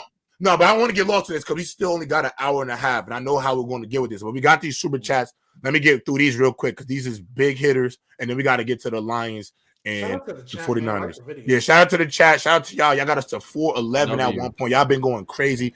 Big money on the super chats as well. We have to stop crediting coaches for going for it on 4th down while in field goal range. More times than not, those missed points are the difference in these games. GB went for it, lost by 3. Detroit went for it, lost by 3. Supreme me up. Yeah. Supreme me up. What do y'all think about the Eagles OC and DC hire? I actually like both of them. I kind of like it. I've never seen I like both like this. Listen, bro. If this don't work, he's out. He's out. Kellen Moore I like Kellen Moore. I'm still rocking with him, bro. Yeah, he's had a number 1 offense in the league. Dak Prescott and McCarthy. So does Jalen Hurts not have an excuse now? My thing with I don't think he had an excuse this year. I don't know why people gave him. I'm not gonna lie. I don't think Jalen excuses got any excuses this year. Everybody was on his meat, and the reason why they won 11 games is because of the guy. You know what? J-Ron, did you yourself not say that it was the offense coordinator? That they could. It was his offense coordinator. It was, but I also said Jalen Hurts did not have a great year. Yeah. But I'm saying he not. But what I'm saying is he's not excused. Period. Either. Like, you know what I'm saying? Listen, I believe you got to go down with your team. Y'all all could have did things better, even if there was. Because look, the Miami Dolphins kicking rocks out from Vic Fangio, but if that defense come out next year still looking how they looking, you know what I'm saying? There's no different. Hypothetical, if Mahomes wins this year and decides to retire, is he the GOAT? Even if the answer is yes, the number of rings don't matter. Well, obviously, some of us actually answered that for you, Santo. Like, yeah, for me, I just said that. Yeah. I didn't know the new rivalry in football was Patrick Mahomes fans versus Brady fans. Well, I mean, this is LeBron. This is like the new LeBron and Jordan. I mean, Michael Jordan and LeBron. This is 100%, no doubt. This is Jordan. This is Jordan LeBron right here. Mahomes is LeBron. Brady's Jordan. Yeah. So before we get into facts. Now let's. Do we got one more? Did I miss one? Did I miss one?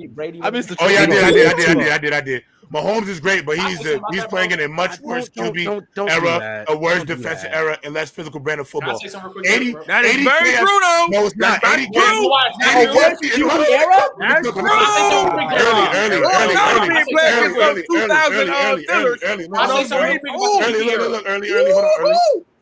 looks like versus James Harrison. James Harrison.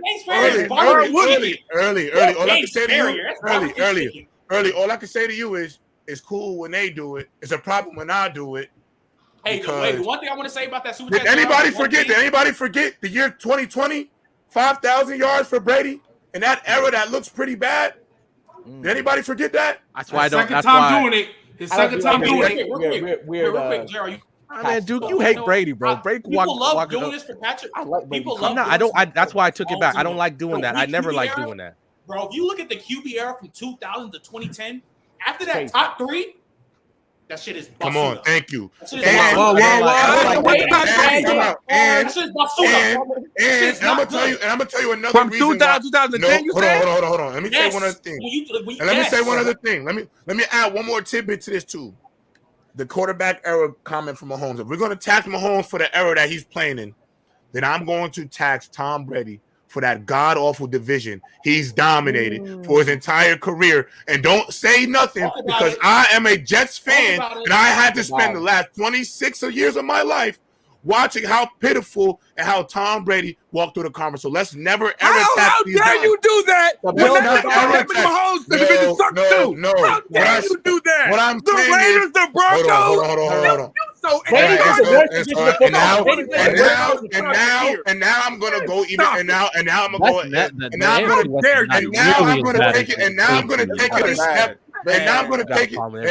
gonna take it a step further if you really want to do that. Because now let's look at the AFC conference. Can somebody name me at least 5 quarterbacks in the AFC conference right now that is kicking ass? Josh Allen, Lamar Jackson, Joe Burrow. Pat Mahomes. Pat Mahomes. We're gonna have CJ Stroud now. We're gonna say what you want. If Deshaun Watson decides to wake back up, you're gonna have Deshaun Watson again. So Lamar Jackson. The AR. I'm not gonna lie to J-Rob. Russell Wilson turned back the clock on Patrick Mahomes in a regular season game this year. So let's not act like he's playing in a conference full of other whack quarterbacks or a division. So if we're gonna, I'm not gonna lie, J-Rob. Like Eric Tax is whack. The only reason that's lazy work is because of the defense. No, what I'm saying is it don't matter. No. Y'all missing my point. My point is we're not going to tax the eras for the talent because the positions at quarterback in this era are better. And that's all I'm saying. We're not going to era tax these guys because you can nitpick both eras. I'm sorry, real quick. You can nitpick both eras, Real quick, 10 seconds. Everybody love talking about Mahomes playing in this era where it's pass happy. Y'all know Tom Brady was in a pass happy era too, right? He was. He played in the season. It wasn't that drastic. You a hater. He ain't playing no pass era. 2007, 2008, 2009 were passing eras. That's what I'm saying. Damn, everybody had a running game. Stop lying. Bro, you remember the year it was like everybody after Brady only had like 5,000 yards. I'm out, because we got to move on. All I want to say is the reason why I had to comment on that is because the era tax to me is just not fair. Because there is nuance to all these eras of football. And so because of that, when you do the era tax, you put yourself in a slippery slope because you can name moments in every era. So that's all I'm saying. Let's just compare them as quarterbacks. But Bama, before we get into the 49ers and the Lions, everybody was commenting on you and your comments made in the Telegram about Lamar Jackson. So the first question of the day was the meltdown that the Ravens has. I want to hear your thoughts and comments on the game before we move on. Yeah. Especially this little thick one right here, wanted to smile on his face. No, I'm not doing it. The context I'm finna add is y'all made excuse for 3 straight years with Josh Allen. So we're gonna add context right there. He had 3 years to get it done. Y'all made up 2 different excuses. I gotta get the on the third year. On the third year, y'all want to criticize him. Random. He not applying that to you, Random. I'm not finna keep that energy for Lamar's first time with a competent team, and it's still not as stacked as all them other teams. Also, too, his offensive coordinator, Todd Monken, chose to be a terrorist and not run the ball 6 rushing attempts in one game. Putrid, whatever the case may be. Your nice little cap is crazy. And then, also, this is the difference between having an offensive-minded coach as your head coach and a special teams or defensive head coach. Because we are not texting John Harbaugh like this. I'm taxing. I'm pointing the finger at everybody. I'm pointing the finger at everybody. I gotta go to the vault and get more hats. You gotta point that finger right here, buddy. Do you really feel like that? Early, it got worse. Just because of Josh Allen apologist? Bama, the fingers come right back at him, man. Feel like that? Do you really right at him? Yo, y'all, he just got here. Let him talk. They don't want to let me talk because they know I'm the master cooker, bro. Like when I got my mind made up, they put the caps on. The caps on, but also all them caps can mean I'm a scholar too. You know what I'm saying? That's the ultimate cap. You feel me? So you right. I'm not finna tear year one Lamar down at all. Year one. Yes, did he have a meltdown? Yes, did he show some flaws in his game? But also, I felt like his team sold him too, bro. Bama, I really run out of hats, bro. Come on. Coach chose to be a terrorist in the playoffs. Random got a shoe of homeless hats.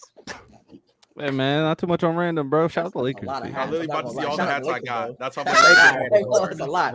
That's the leaning tower of hats. I don't know how many I got.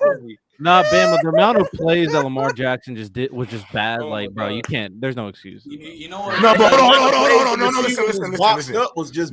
All I'm gonna say too is, look, I'm gonna say this too. The one thing I just didn't like about the game, because Bama, I think I understand where you're coming from. I think you definitely can criticize the whole team. Like, I think the Bills as a whole lost. You feel me? But Josh Allen had to play better. Lamar as a whole in the Ravens, I think they lost. Yo, I think I think they lost. I'm gonna say this. Only thing I'm gonna say is this, Bama. If I'm gonna put one offensive person, give him a little bit more responsibility outside of Lamar Jackson, is Todd Monken, because I think he also lost himself in that game. And I'm gonna just say this, bro. Maybe the Chiefs really have psychologically sunned every team. I'm back. Like maybe they have the psychological. Can that be it? Can it just? I will admit this. Bro, if this is what y'all wait. I'm not. I gotta bust out the beaties too, Bama. Don't make me bust out the beaties. No, wait, Bama. If what y'all want me to admit is no, these are the straws Bama's trying to reach for right now, bro. I will give y'all this. I will tell y'all this. Okay, got two for days. Now. Oh my God! After watching that game, can it just be, hey man, you doing to me, bro? Lamar just couldn't beat the GOAT. So why you want to say that for Josh Allen then? Because he had he had 3 chances versus Mahomes. 3? He only faced them twice in the playoffs. He had 3 chances versus him. Random. I ain't trying to hear that. He had 3. Lamar first. What is Lamar first? You know what? This is Lamar first one then. But you know, I ain't gonna lie. I'm gonna say this. Move on, man. We're gonna move on. But this Josh Allen second time. Nah, y'all didn't do that the first time. You don't want to hold people accountable. That's what you do. You don't want to hold y'all right here. Y'all talk real humble. When I would tell y'all this, bro. One thing I would tell y'all about y'all up here, bro. This is why I want to get Dr. Umar on this show. When it comes to the white boys, y'all talk real humble. Y'all become real experts. Y'all pull out y'all. You can say the same thing when you talk about the brothers. What you talking about, bro? You niggas talk with a lot of bass in y'all voice. You can say the same exact thing. You can say the same exact thing. All of that, bro. Nah, bro, we're not finna do that, bro. This is a man first year with a decent team, bro. And then y'all tried to overhype that team. I can show y'all 10 times. First year with a decent team. Let him go. They was like this. I can show you 10 times throughout that game. Them receivers was like this. I can name like 5 missed throws that Lamar Jackson did, bro. Off top, bro. Not a lot. I ain't gonna lie, bro. If you're gonna talk about them fade balls, bro, then you going. That's what I said, bro. That's such nasty work, bro. That's why I could tell these niggas have never played football. He was missing. If they finna talk about them fade balls, they is garbage, nigga. Y'all are garbage. Yeah, I would say. I just don't like. No, I get it. I get what he's saying. No, I'm gonna say this. Y'all wilding, bro. Y'all talk real soft. Y'all talk real soft about Herbert's, Josh Allen. Y'all talk real soft. Not me, bro. He's so funny. No, Riddell, you caught. Yeah, you be quick to throw them, bro. But you know what's funny? Hell yeah, man. I'm on timing, bro. Come on. They be so funny. They don't be so hurt. They don't be so humble with Jalen Hurts. Can I say? I will say this, bro. I'm gonna say, listen.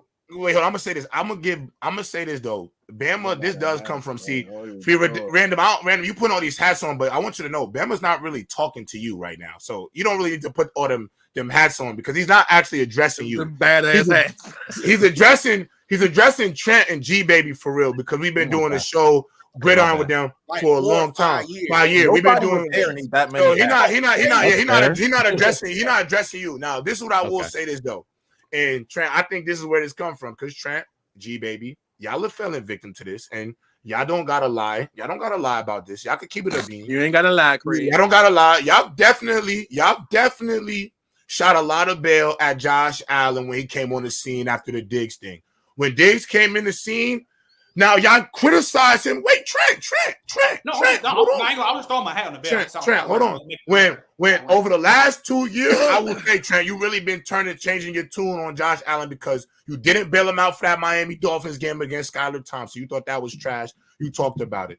You definitely have criticized. I'm saying, but to act like when we first got on Gridiron, there was a bit of some grace for Josh Allen. That's okay to admit. That's not a lie because there was a lot of grace for Justin Herbert too. That was not given to Lamar, and that's a fact. We was all there to live that. I was giving Jalen Hurts too much grace. So we're not going to act like where Bama, the root of where Bama coming from is wrong because we was all there to witness that.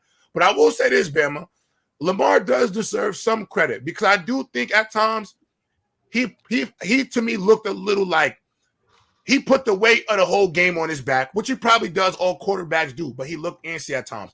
I wish he would have utilized his legs more. Screw what these folks be talking about. I also think Todd Monken deciding completely in the second half we ain't running the football no more. Absolutely ridiculous. But Lamar missed some throws. Some guys didn't help him out. It was what you saying, J-Rob? Lamar was a part of the loss too. I would accept. Lamar was the biggest reason they lost. We have breaking news from the Chiefs. But hold on, but I don't know if I agree with that because Josh Allen was the best offensive player for the Bills when they lost. Now he made some mistakes that didn't get him over, but I'm not putting the Bills' loss as the sole reason. I know we didn't say Josh Allen's the sole reason they lost. We looked at Sean McDermott. We looked at the missed field goal. I look at same with Lamar Jackson. He's not the sole reason they lost, y'all. He's the biggest reason, though. He was the biggest reason, I think. But with Josh Allen, he played a lot better than Lamar Jackson. Lamar Jackson. No, he didn't. No, he didn't. No, wait. Now you're lying. No, See, now you're lying. Now you're lying. I'm gonna tell you why you're lying. I'm gonna tell you why you're lying. I'm gonna tell you why you're lying. I'm gonna tell you why you're lying. I'm gonna tell you why you're lying. I'm gonna tell you why you're lying. I'm gonna tell you why you're lying. Because Josh Allen, in the same way, left plays on that table the same way Lamar did.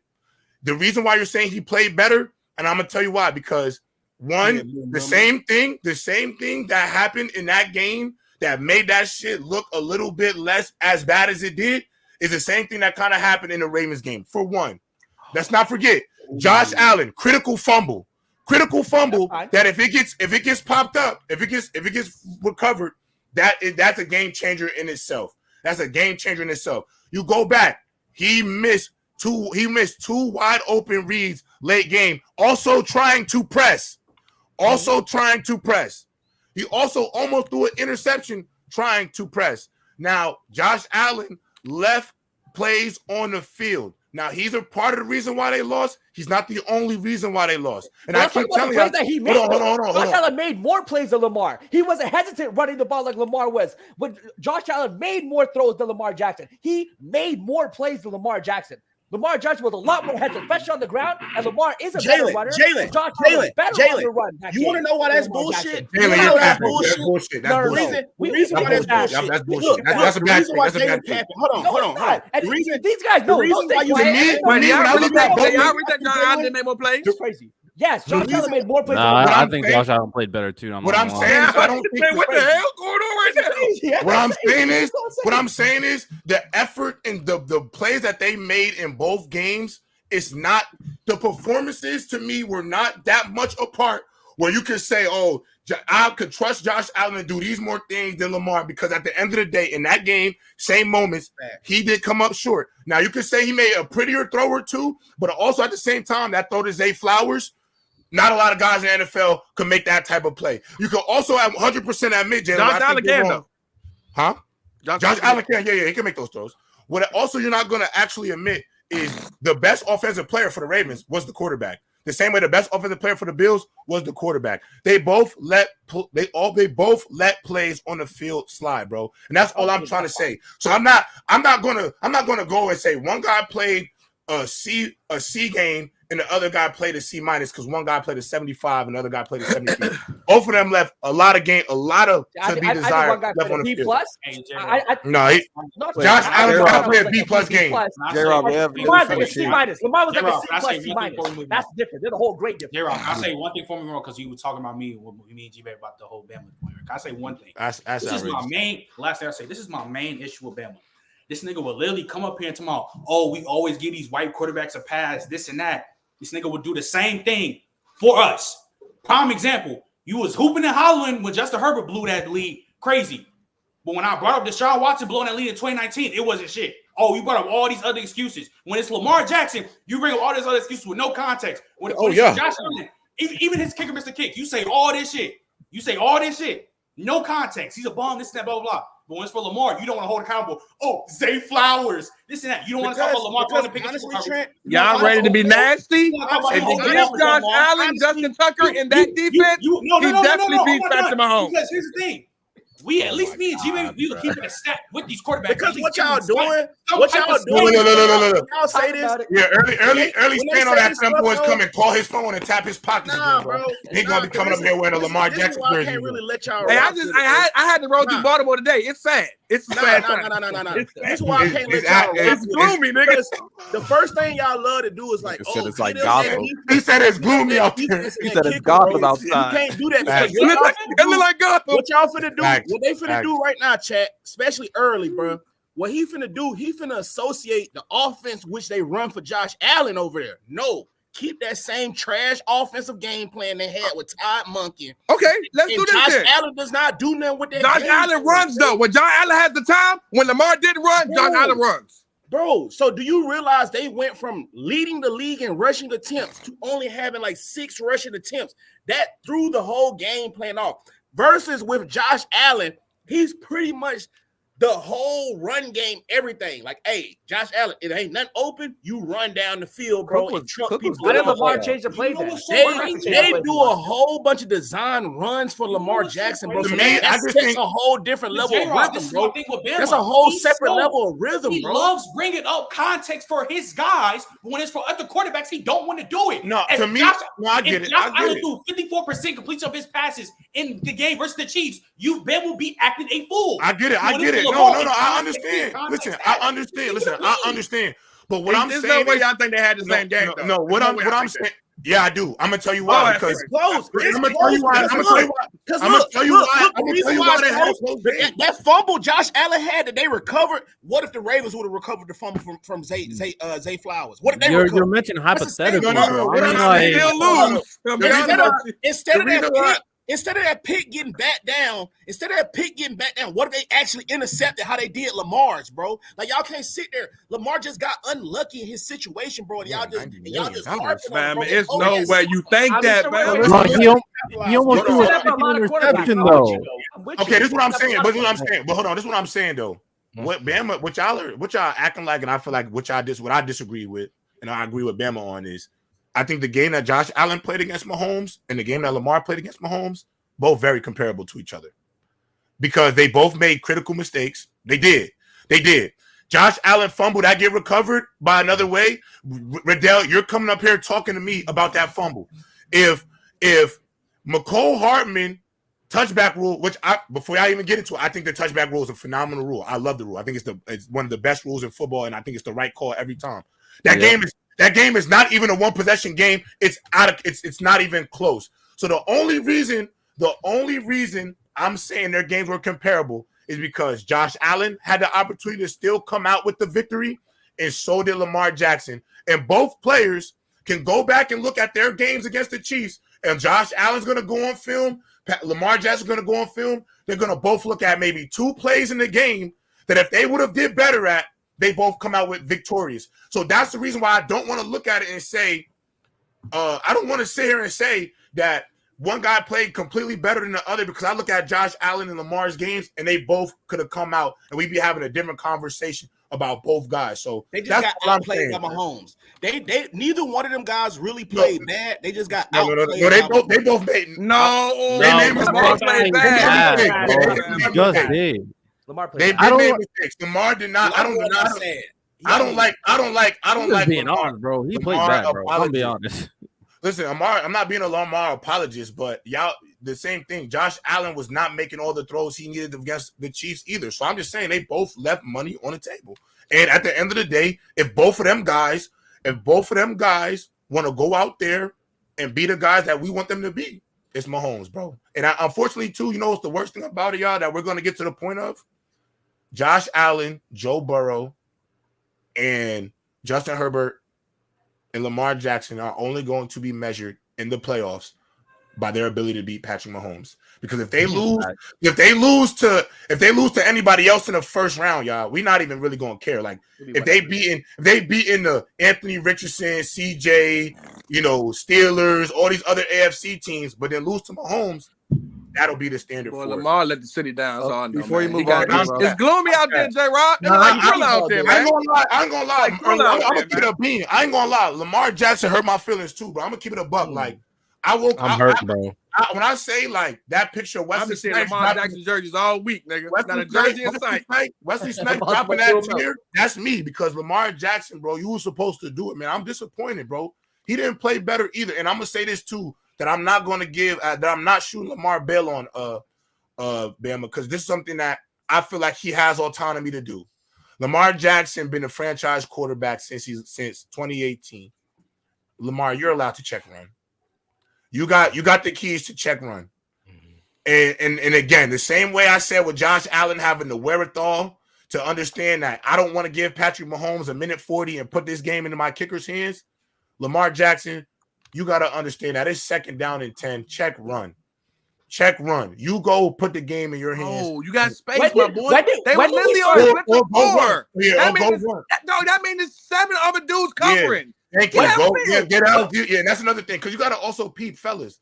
The Chiefs' game plan, they wasn't really blitzing him. They said, we're going to lock up these receivers. We're going to send 4, and we're going to spy them. And listen, great game plan, but it's a game of chess, bro. You gotta. They didn't Chiefs left that game going. I don't know what he was on, but phew. When do we start blaming offensive coordinators when quarterbacks have like really, really bad games? I remember when Brady, Manning, Breeze, Phillip Rivers, those boys had bad games. We didn't blame the OC. Exactly, but now it just seems like OCs are getting a lot more. I'm gonna tell you why. Because Tom Brady, Brady was the audible. Now, Jalen, you're getting more people that actually have played the sport and know what the fuck is going on. And then when you see something that looks night and day from the regular season and the postseason, I'm gonna call that shit out. To have 6 rushing attempts the whole game when you led the league in rushing attempts, that is something glareable that I can see. I can see that. But does the quarterback hold responsibility for that? He can change the play. But they got down. Hold up, Bama. They got down early though, Bama, and that run game wasn't working. Sure, that's what I'm saying. So that run game wasn't really working. That wasn't working. No, Riddell, stop lying. The run game did work. They did 2 design quarterback runs. Riddell, stop. Yeah, with Lamar. We talking about the actual run game. Not Lamar run. With the running back. What I'm saying. Nigga, is Lamar not part of the run game, nigga? Stop it. Both of you niggas stop acting stupid. Stop acting dumb. He's a part of the run game. Stop acting stupid. Part of the run game. This is what I hate, though. I hate when y'all acting like I don't understand a point. I'm not bailing. To mention Top Monkey isn't to bail out Lamar. But you can say if a team that been a run-oriented team drops back to pass 82% of the time, they ain't done that all year. Bro, did we not look at Sean McDermott funny as hell too? Sean McDermott on that 4th down in his own territory, DeMar Hamlin. You sign off on that. You can say he messed up and say Josh Allen's involved too. You can go both ways. Tom Monken, 82% drop back in a 10-point game. That's not good football. Your IQ should not feel like you're only down 10 points. It's a 2-possession game in a field goal and a touchdown.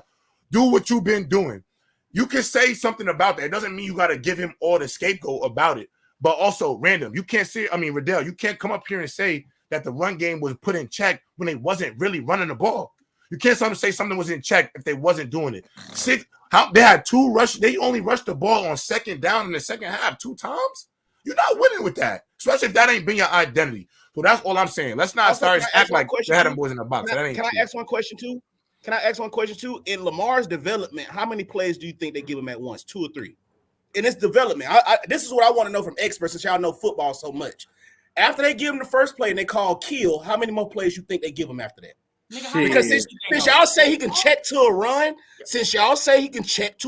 so much, right? Because that's how it goes. They don't give him that many. After they get a kill call, they give you what you can check. If this play don't work, they be like, kill, you can check to this. He can make adjustments at the line based on what the defense shows him. Why can't they do that? Make adjustments at the line based on what defense is showing him. Every quarterback should be able to do that. That's basic principle. Jalen, you have a 40-second clock, and by the time you break the huddle, it's at 25. It don't work like that. You got to be faster. You got to be quicker. Stop with the excuses. You got to be quicker. You got to be quicker. In Lamar's development, how many plays do you think they giving him? How many check plays you think? I think with Todd. To answer the question, I think with Todd Monken, I think at the very least he's going in with 2. I don't think he's getting no 3, 4. I don't think he's OD.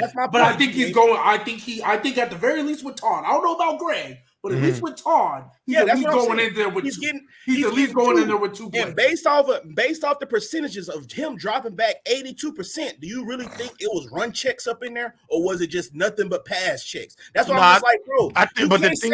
You can't say he can just check. That's not fully on Lamar, but I understand. What if the check he's getting is not a run? But what I'm saying to you, is I do think he probably could have checked run, but also, Bama, the other issue is I'm gonna be honest. I'm gonna be honest, bro. To me, Lamar Jackson, OC, everybody involved, they all to me panicked, bro. I'm gonna just keep prepared. it up. One prepared. The whole team. I think Lamar, Todd Monken, that whole offensive. Like I'm gonna be honest, I'm blaming that loss on the offense. Everybody, Lamar, Monken, the whole group. Now Lamar's going to have to bear the root of it though, because Bama. Unfortunately, the truth is, if he would have won that game, me and you are coming up here giving him the praise. And so because of that, we have to say he a part of that L. He also was panicky to me. He had lanes to run. The worst thing, I don't think Brock Purdy better than him, but you know what I got to give Brock Purdy some credit for? Man, take that shit and run, bro. You him. Go run. But can I say this, J-Rod? I think also too part of it was they are used to that defense bullying people. Facts. When that defense wasn't, honestly, I'm going to that game watching that offense, and I'm saying, man, the home about to put up 35 on these boys. Right. They panicked in the first half. When they couldn't stop it, I think in Lamar brain, I gotta make a play every time because my defense is not holding up. I'm gonna have to. I'm gonna have to drop 30 today. Then the second half, when the defense actually showed up, they wasn't prepared for it. They weren't prepared. Yeah. But like, even with what you're saying early, even with what you're saying, the defense was locking up. Like there was times you could literally watch. Not the first half. They let him. I'm not talking about the first half. I'll talk about the second half when they. I'm saying that's when he panicked. But I'm saying, even to J-Rob, even to J-Rob's point, he just didn't. He wasn't himself. But J-Rob said it best. Lamar, stop listening to your doubters. Take off, gang. There was a lot of plays he should have taken off. Yeah, thank you. And that was my thing. And look, and I'm not going to sit here in front. Lamar James as a passer, Lamar Jackson as a passer, bro. This you can see the development. Clearly, he been in the lab, got better. And I'm gonna be honest, and I'll say this. One thing that kind of killed me is almost at times, y'all, in his drop back, he almost looked like he had too much faith in his O-line. His drop back was so calm, his feet so calm. I'm like, bro, Chris Jones is on the other side, bro. I'll say you need to go take your rush lane. And I'm gonna say the last thing I didn't like about this game, and Bama, I felt like this is they made a 10-point lead. To me, they were playing like that shit was a 21-point lead. And that's what was pissing me off throughout the whole game. Lamar, and listen, y'all, your quarterback, you're going to encapsulate, you're going to be, your team is going to embody your identity. The quarterback and the OC embodied each other. They both started panicking and pressing. The offensive play calling, everything, it all went downhill. So I just hope Lamar Jackson, you got to go back in the lab. And again, the window is still open, but we got to move on, y'all, because we're already at this 3 or 4 o'clock mark. Was there a show right after us? Today, I don't think it's a gridiron today, but they're later, right? I think it's at 5 or 6. We have news from the Chiefs, though, J-Rob. From the Chiefs? Yeah, Charles Aminu, like probably their second best D lineman. Like he had like 7 sacks in 11 games. He tore his ACL.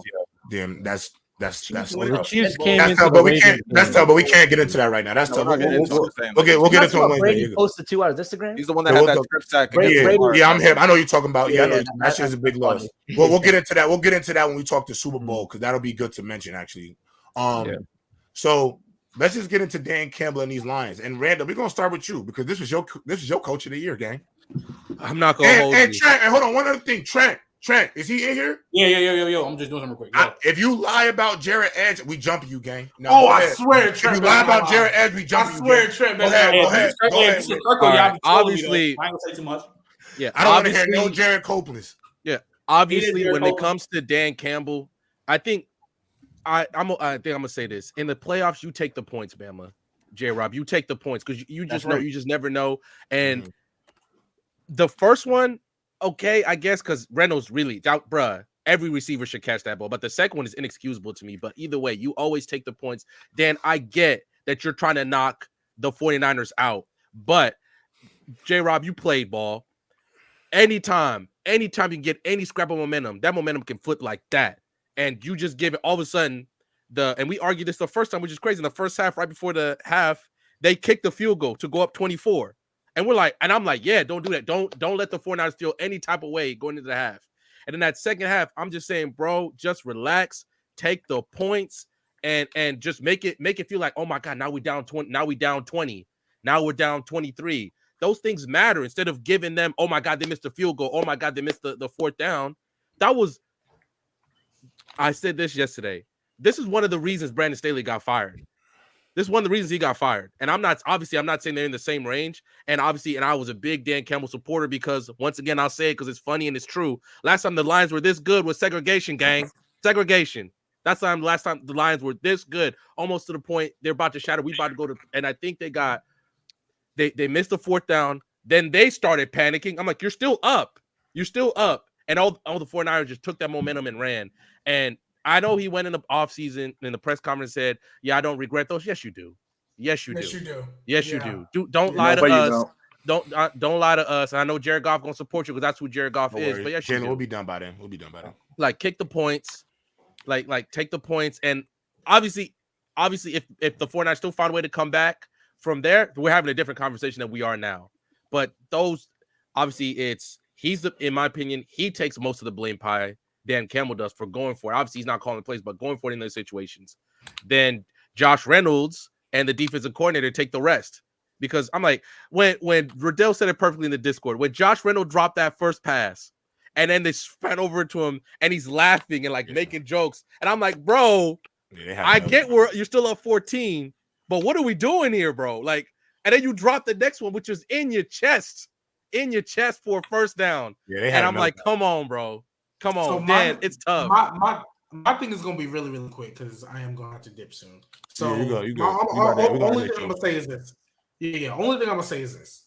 So Dan Campbell, I understand doing what got you to the dance, gang, but you about to be at this was homecoming. You have a chance to go to prom. You have a chance to go to prom. Stop playing. Like I am very much in my philosophy as a future coach in my everyday life. I am I'd rather be safe rather than sorry because knowing my luck, it's gonna come to bite me in my butt. Right. Even if you didn't do the first one, fine. Right. Josh Reynolds dropped that pass. You should have kicked it on the next one. You playing Madden right now. You playing Madden. Let's be real. If Josh Reynolds catches that, we're not tripping. But the second one, you should have went for it. And my other thing too, I'm not gonna excuse 24-7. I'm not. That's crazy. You should have finished the job. Facts. Right? 21-point lead. You need to finish that. Or 17, whatever it was. Bro, the unfortunate mishaps that happened back to back. And so all that and Jared Goff, credit to him, and this is why, because a lot of the criticisms, mainly from bottom right over there.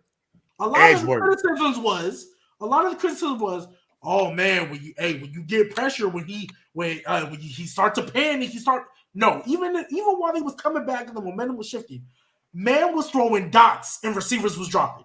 Jameson Williams, everybody else was selling him. Bro, Jared Goff had 2 touchdowns that got dropped. I don't remember who the second one was, but J-Mo's made me sick. Dead in his hands, beat the coverage. Like Ben Johnson, even though stopped going for it on 4th down, I think he called a great game. They just didn't execute. Like even with everything that we're talking about, all the 4th downs and stuff, they still could have won that game. I hope y'all know they still could have won that game. And that's where the lack of execution comes in. So it's like Dan Campbell. But you see that, you gotta take your points. But my question is this though. My question is this: if he was gonna kick that field goal, like to me, the one to kick the field goal at the end of the half when you're down up 21-7, 4th and 3rd, that one would have made more sense to me. And then kick the 2 field goals in the second half because you first of all that was able to run the ball down their faces. So David Montgomery, 4th and 3, I'm taking it. I'm gonna take my chances. You get the first down, potentially score the touchdown. Would you go up 28-7 going into the half? That would have knocked them out. That would have knocked them out. Then you take your 2 field goals. Like, I just hate it. I just hate it. And I get it. I get it though. And I gotta give him his credit because G-Bay hit on the nose. He did what he been doing. Like y'all can't, bro. The man got a penalty on a 2-point attempt, and then still went for it, y'all. And last thing also too. The worst thing out of all of that, the worst thing that I saw them do, bro. You got down to the 2-yard line with all 3 of your timeouts and you run the ball.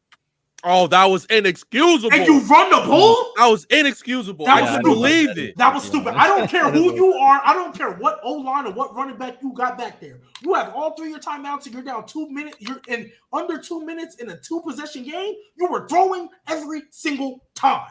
I don't care. You throw 4 times. That is stupid. That's when I knew they weren't winning that game. Like, I thought if they scored here, hey, their defense can maybe get us. No, bro, that was horrible. That was horrible. Yeah. I'm sorry. I don't care how much time is left on the clock. If you know you're in a 2-minute drill, whatever the case, 2-possession game, you do not run the ball. I don't care who you are. You don't run the ball, bro. That was dumb. And then the thing is, too, if you were gonna run the ball, I love David Montgomery. Monty, you my guy. The second I saw him come in and I saw that formation, I said, well, if I'm going to sell out for the run, I know it ain't going to be no sweep with David. Like, at least if Gabriel in there, maybe you could have did a razzle-dazzle. But I don't care. You don't run that ball in that situation. That to me, like Ben Johnson, like that should have been like, no, what are we doing? Somebody should have checked out. Lions turned into the Kitties, man, second half. They kind of blew mine. They freaked out. The Lions finally became the Lions. They did. But we also do have to give credit to Brock Purdy and the 49ers. Yeah, I'm about to. Hold on. But wait. Because we at the 2-hour mark, we're gonna open the show with Brock Purdy next week on Wednesday. So early. Give him his own episode. Yeah, give him because we pretty much spent the whole show talking about Chiefs and Lamar. I want to give Purdy and the 49ers their own episode. But next Wednesday episode is going to be lit because we're also doing a draft for the Pro Bowl, y'all. So we'll start off with Brock Purdy, give him his flowers, talk about the 49ers. But then Commissioner Riddell is setting up the Pro Bowl draft. So we're going to be drafting our Pro Bowl teams. Get me on at J-Rob. You got to come on open field and earn your spot up here, King. And with that being said, though, y'all, any last marks about the Lions? Because we almost at our time. We went crazy. Good old Lions. That would be the way they lose. Mahomes is ready. That would be the way they lose. I swear to God. Detroit stays strong, man. Hey, last comment on the Lions. Hey, y'all gonna be all right. I don't know if y'all gonna make the NFC Chip next year, but for everybody saying it's over, it's not over. Like this. No, they're fine. They're still the division leaders. They're still the division favorites. Yeah. Packers are looking nice, but they about to lose Jair. Wait, they're about to lose some pieces. Did we say the same thing about the Falcons when they collapsed? I just want to check because sometimes a collapse like this, it can stay with you. It's different, Taylor. This is different, man. It's different. 28-3. Hold on. Dan Campbell said it. Getting back is going to be twice as hard. Of course, it is. I want to say one thing. You also got to remember the Falcons, like. They also got older. They lost people. Like that was a gradual. Nobody bringing up. They can still keep on building up their team, especially nobody bringing that up. Go ahead, Lonnie. No, what to say? They can definitely still keep going because they still have Hutchinson, Gibbs, Campbell, Williams, like all on their rookie contract. So they're still good for right now. Get Cam Sutton out of there, please. Got him. But no, I told y'all about Gibbs and how like. I think Duke said in the comments, like he played so good, he forgot that he fumbled. Like he was special that day. Oh yeah, how was the running game? How was the running game, Jalen? Amazing. That running game, amazing. I'm with you. That running game, that first half, incredible. Second half, I think they should actually stuck to more of the running game too, especially with that. Okay, I was just checking. Wasn't better than the 49ers. No, shout out. No, Williamson is also a dog. Like the way that I thought. I forget how fast he is sometimes because like when he like cut inside and there was like 3 people in front of him, I was like, oh, all right, he's about to just get stuffed, and then he just ran past all of them. I'm just like, all right, he got it.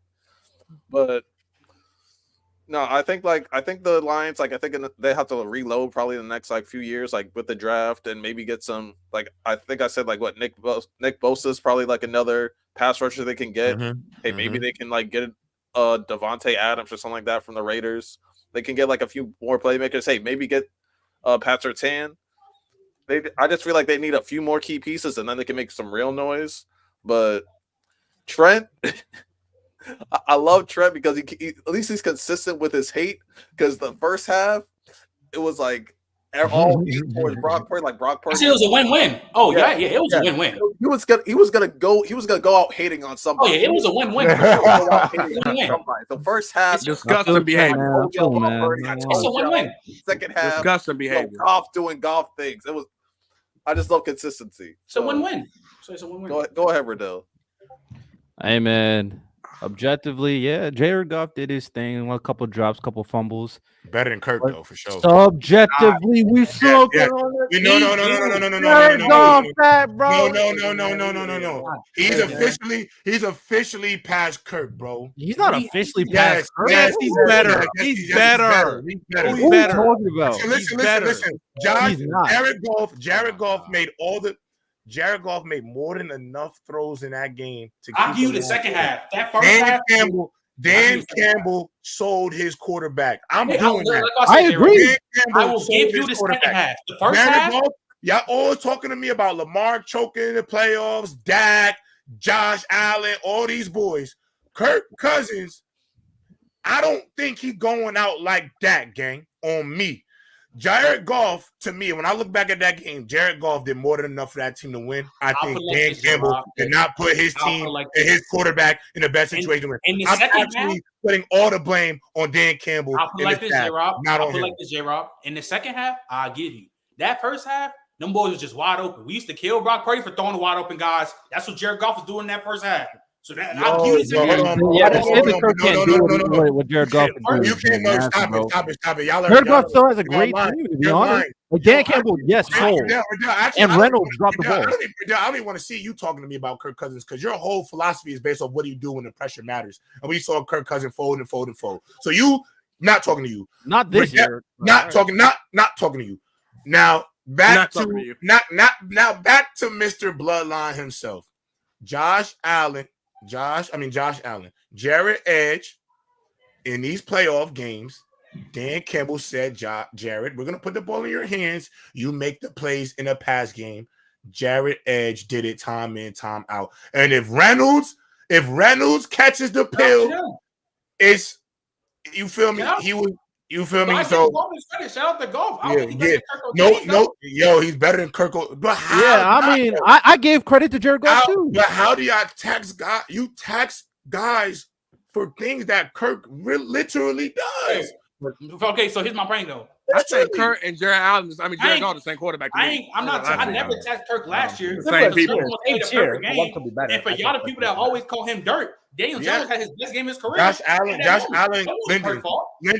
Allen could 100% live rent-free in my head because you know what? If you've been up here and paid attention, I've called him one of the 3 best quarterbacks on the planet.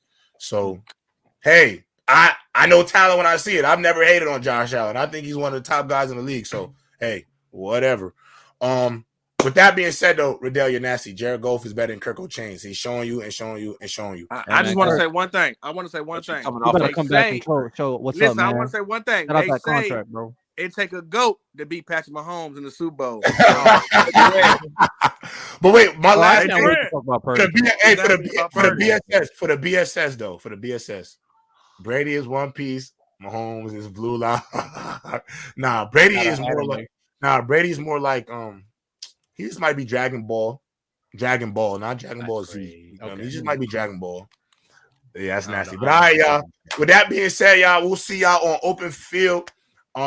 Make sure if you want to come up to Open Field and join them rankings, please pull up and make sure you're there.